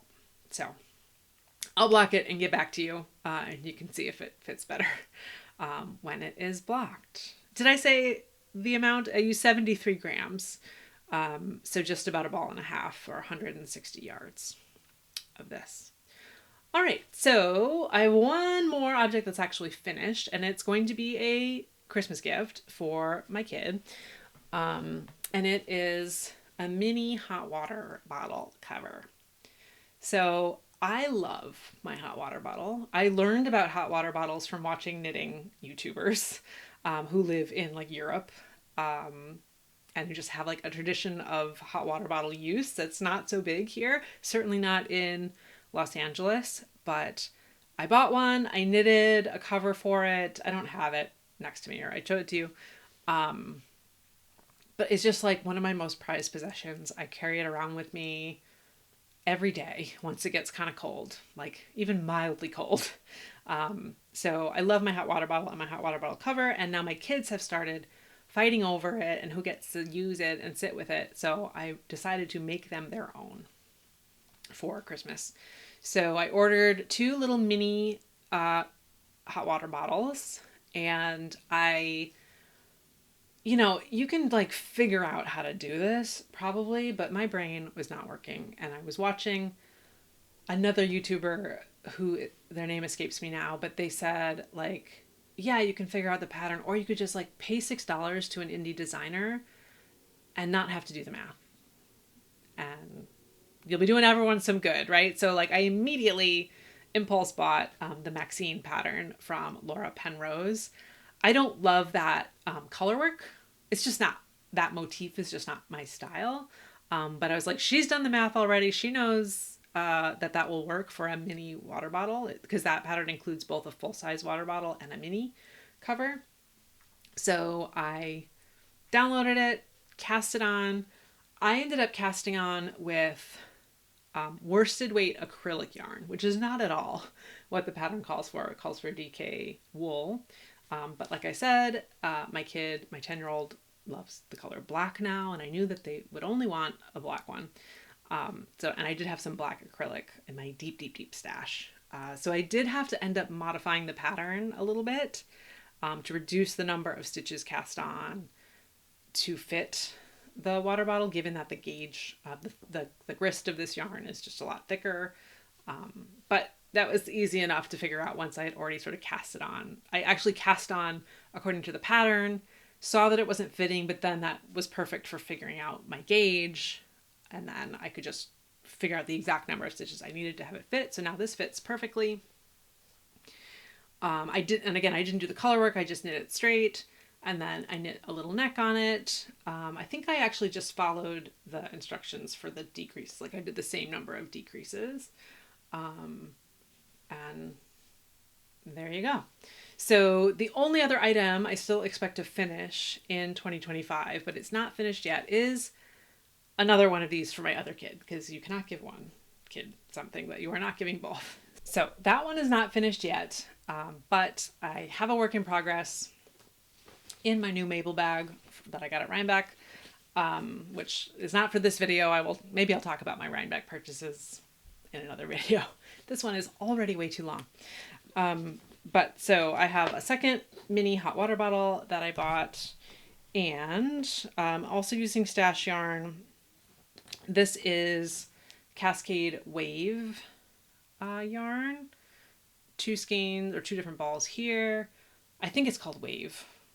It's like the faux color changing Cascade yarn. I bought this years and years and years ago, and I made a night shift out of it, I think, out of like 5 colors of it. So I've had these scraps laying around. So I thought, scrap yarn is always good for like a kid project that's going to be small. And so this is DK weight. So I am using the actual stitch counts from the Maxine hot water bottle. I am going to do a different color work pattern. All I have so far is just the little bottom cast on, and then I got a little color work motif out of the Alternate Stitch Dictionary by Andrea Rangel. So you can't see what it will look like, but it's going to be kind of a chevronish sort of color work. And so this should just take a few more days to whip up. And I'm filming this before Christmas, so it will be ready by Christmas. And that is why I'm including it in my Everything I Knit in 2025, because it will have been knit and completed in 2025. So that's everything. That will be item 46 when it is finished. And that's it. It is time to wrap up. Since I filmed the last segment, I have made a little bit of progress on my last items of 2025. So I want to share those with you, and then we'll get to the answer to today's trivia question. Okay, so I think the last thing I had mentioned was the mini hot water bottle cover I was making for one of my kids. So I finished that one. And so here it is. I already told you about the pattern and the yarn and everything. So this is just the finished object. I haven't blocked it yet. So oh good, you can kind of see the color work if I point it that way. So it eventually, you know, the color work will flatten out a little bit, but I think it turned out really great, and a good little mini hot water bottle cover. I also started another hot water bottle cover that I think I will probably finish by the end of the year. So I'm going to share it with you here. Gotta grab it. So this one is the Cozy Bottle by Hinke, I want to say is the designer, Hinke. And I have made this one before, but I'm making a new one as a gift for a friend. So this is a color work.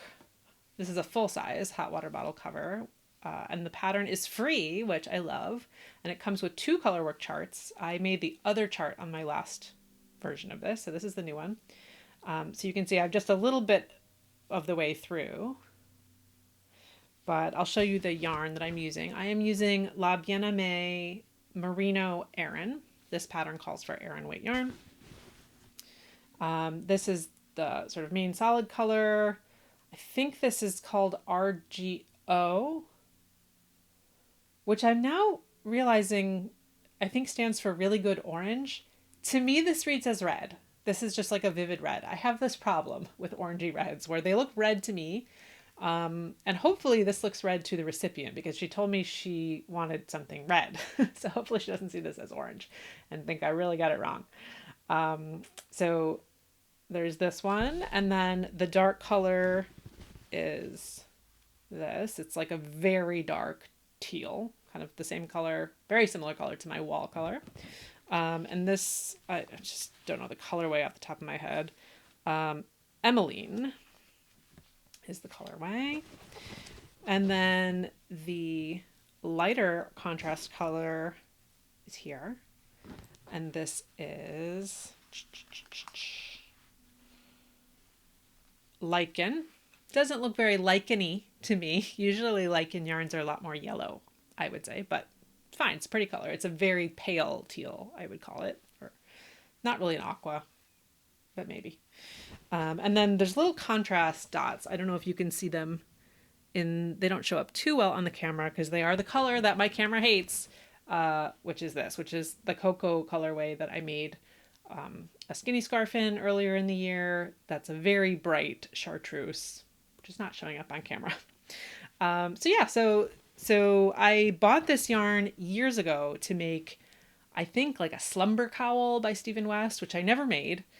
It's superwash, which I am trying to get away from, so I just haven't used it. But I felt like it would be perfect for this project because I did get the color requests from the intended recipient. She doesn't know this is what she's getting. And then, yeah, so I threw these colors together and hopefully she thinks this is red and not orange. Okay, so that is possibly one of my last finished items. I also need to give an update on my Ole Hat, the yellow one that I was wearing just a few minutes ago.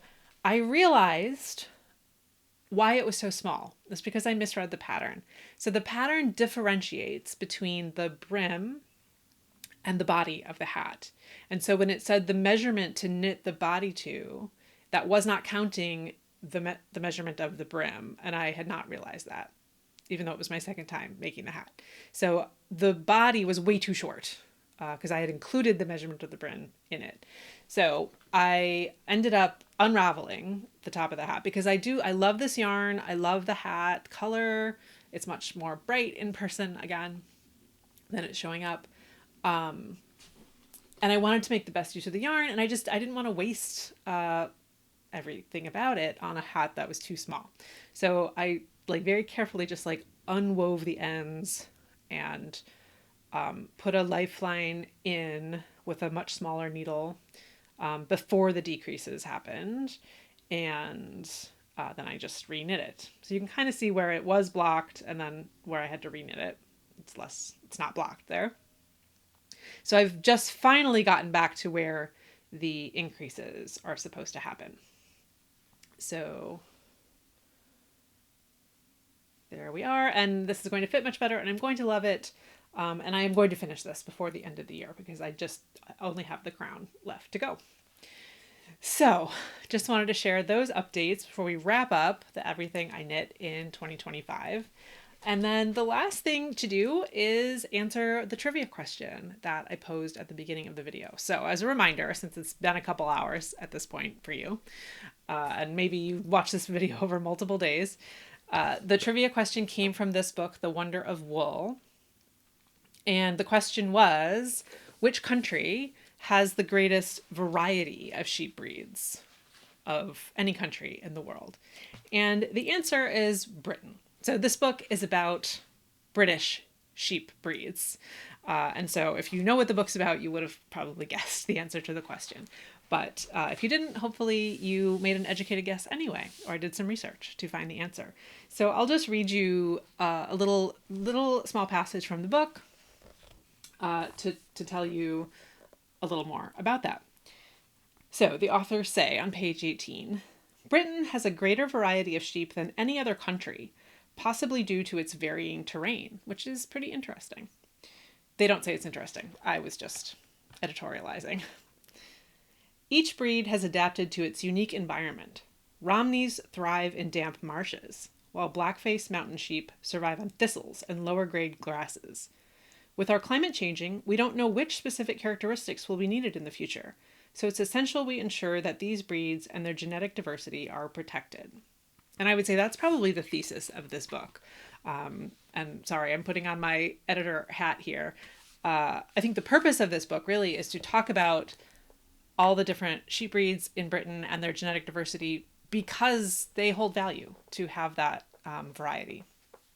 And so the book is pretty cool. It has, some history and, content that I drew the trivia question from, but also it goes through each sheep breed that is native to Britain and has a picture of a swatch and gives you some tips for spinners and knitters who want to use that kind of wool. And then it also has a bunch of patterns. So you can see this one is a Fair Isle jumper that uses a breed specific yarn, in this case Blueface Leicester, but there's 10 patterns in total that are breed specific.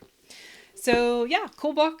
I hope to read more books about yarn and knitting in 2026, and I will surely have more trivia questions at that point. So I hope you stick around. I hope to be back with more frequent videos. I want to talk about all the patterns I bought in 2025, which do not completely align with all the things I knit in 2025, and I'll talk about that a little bit more, hopefully soon in a video. And I also want to do a yarn stash tour because I'm trying to get a real handle on the stash and do a little bit of stashing down in 2026. So we'll see if I can muster up the will to make a video about all of it. But thanks for being here. I hope you subscribe. I hope to see you again in a future video, and happy knitting.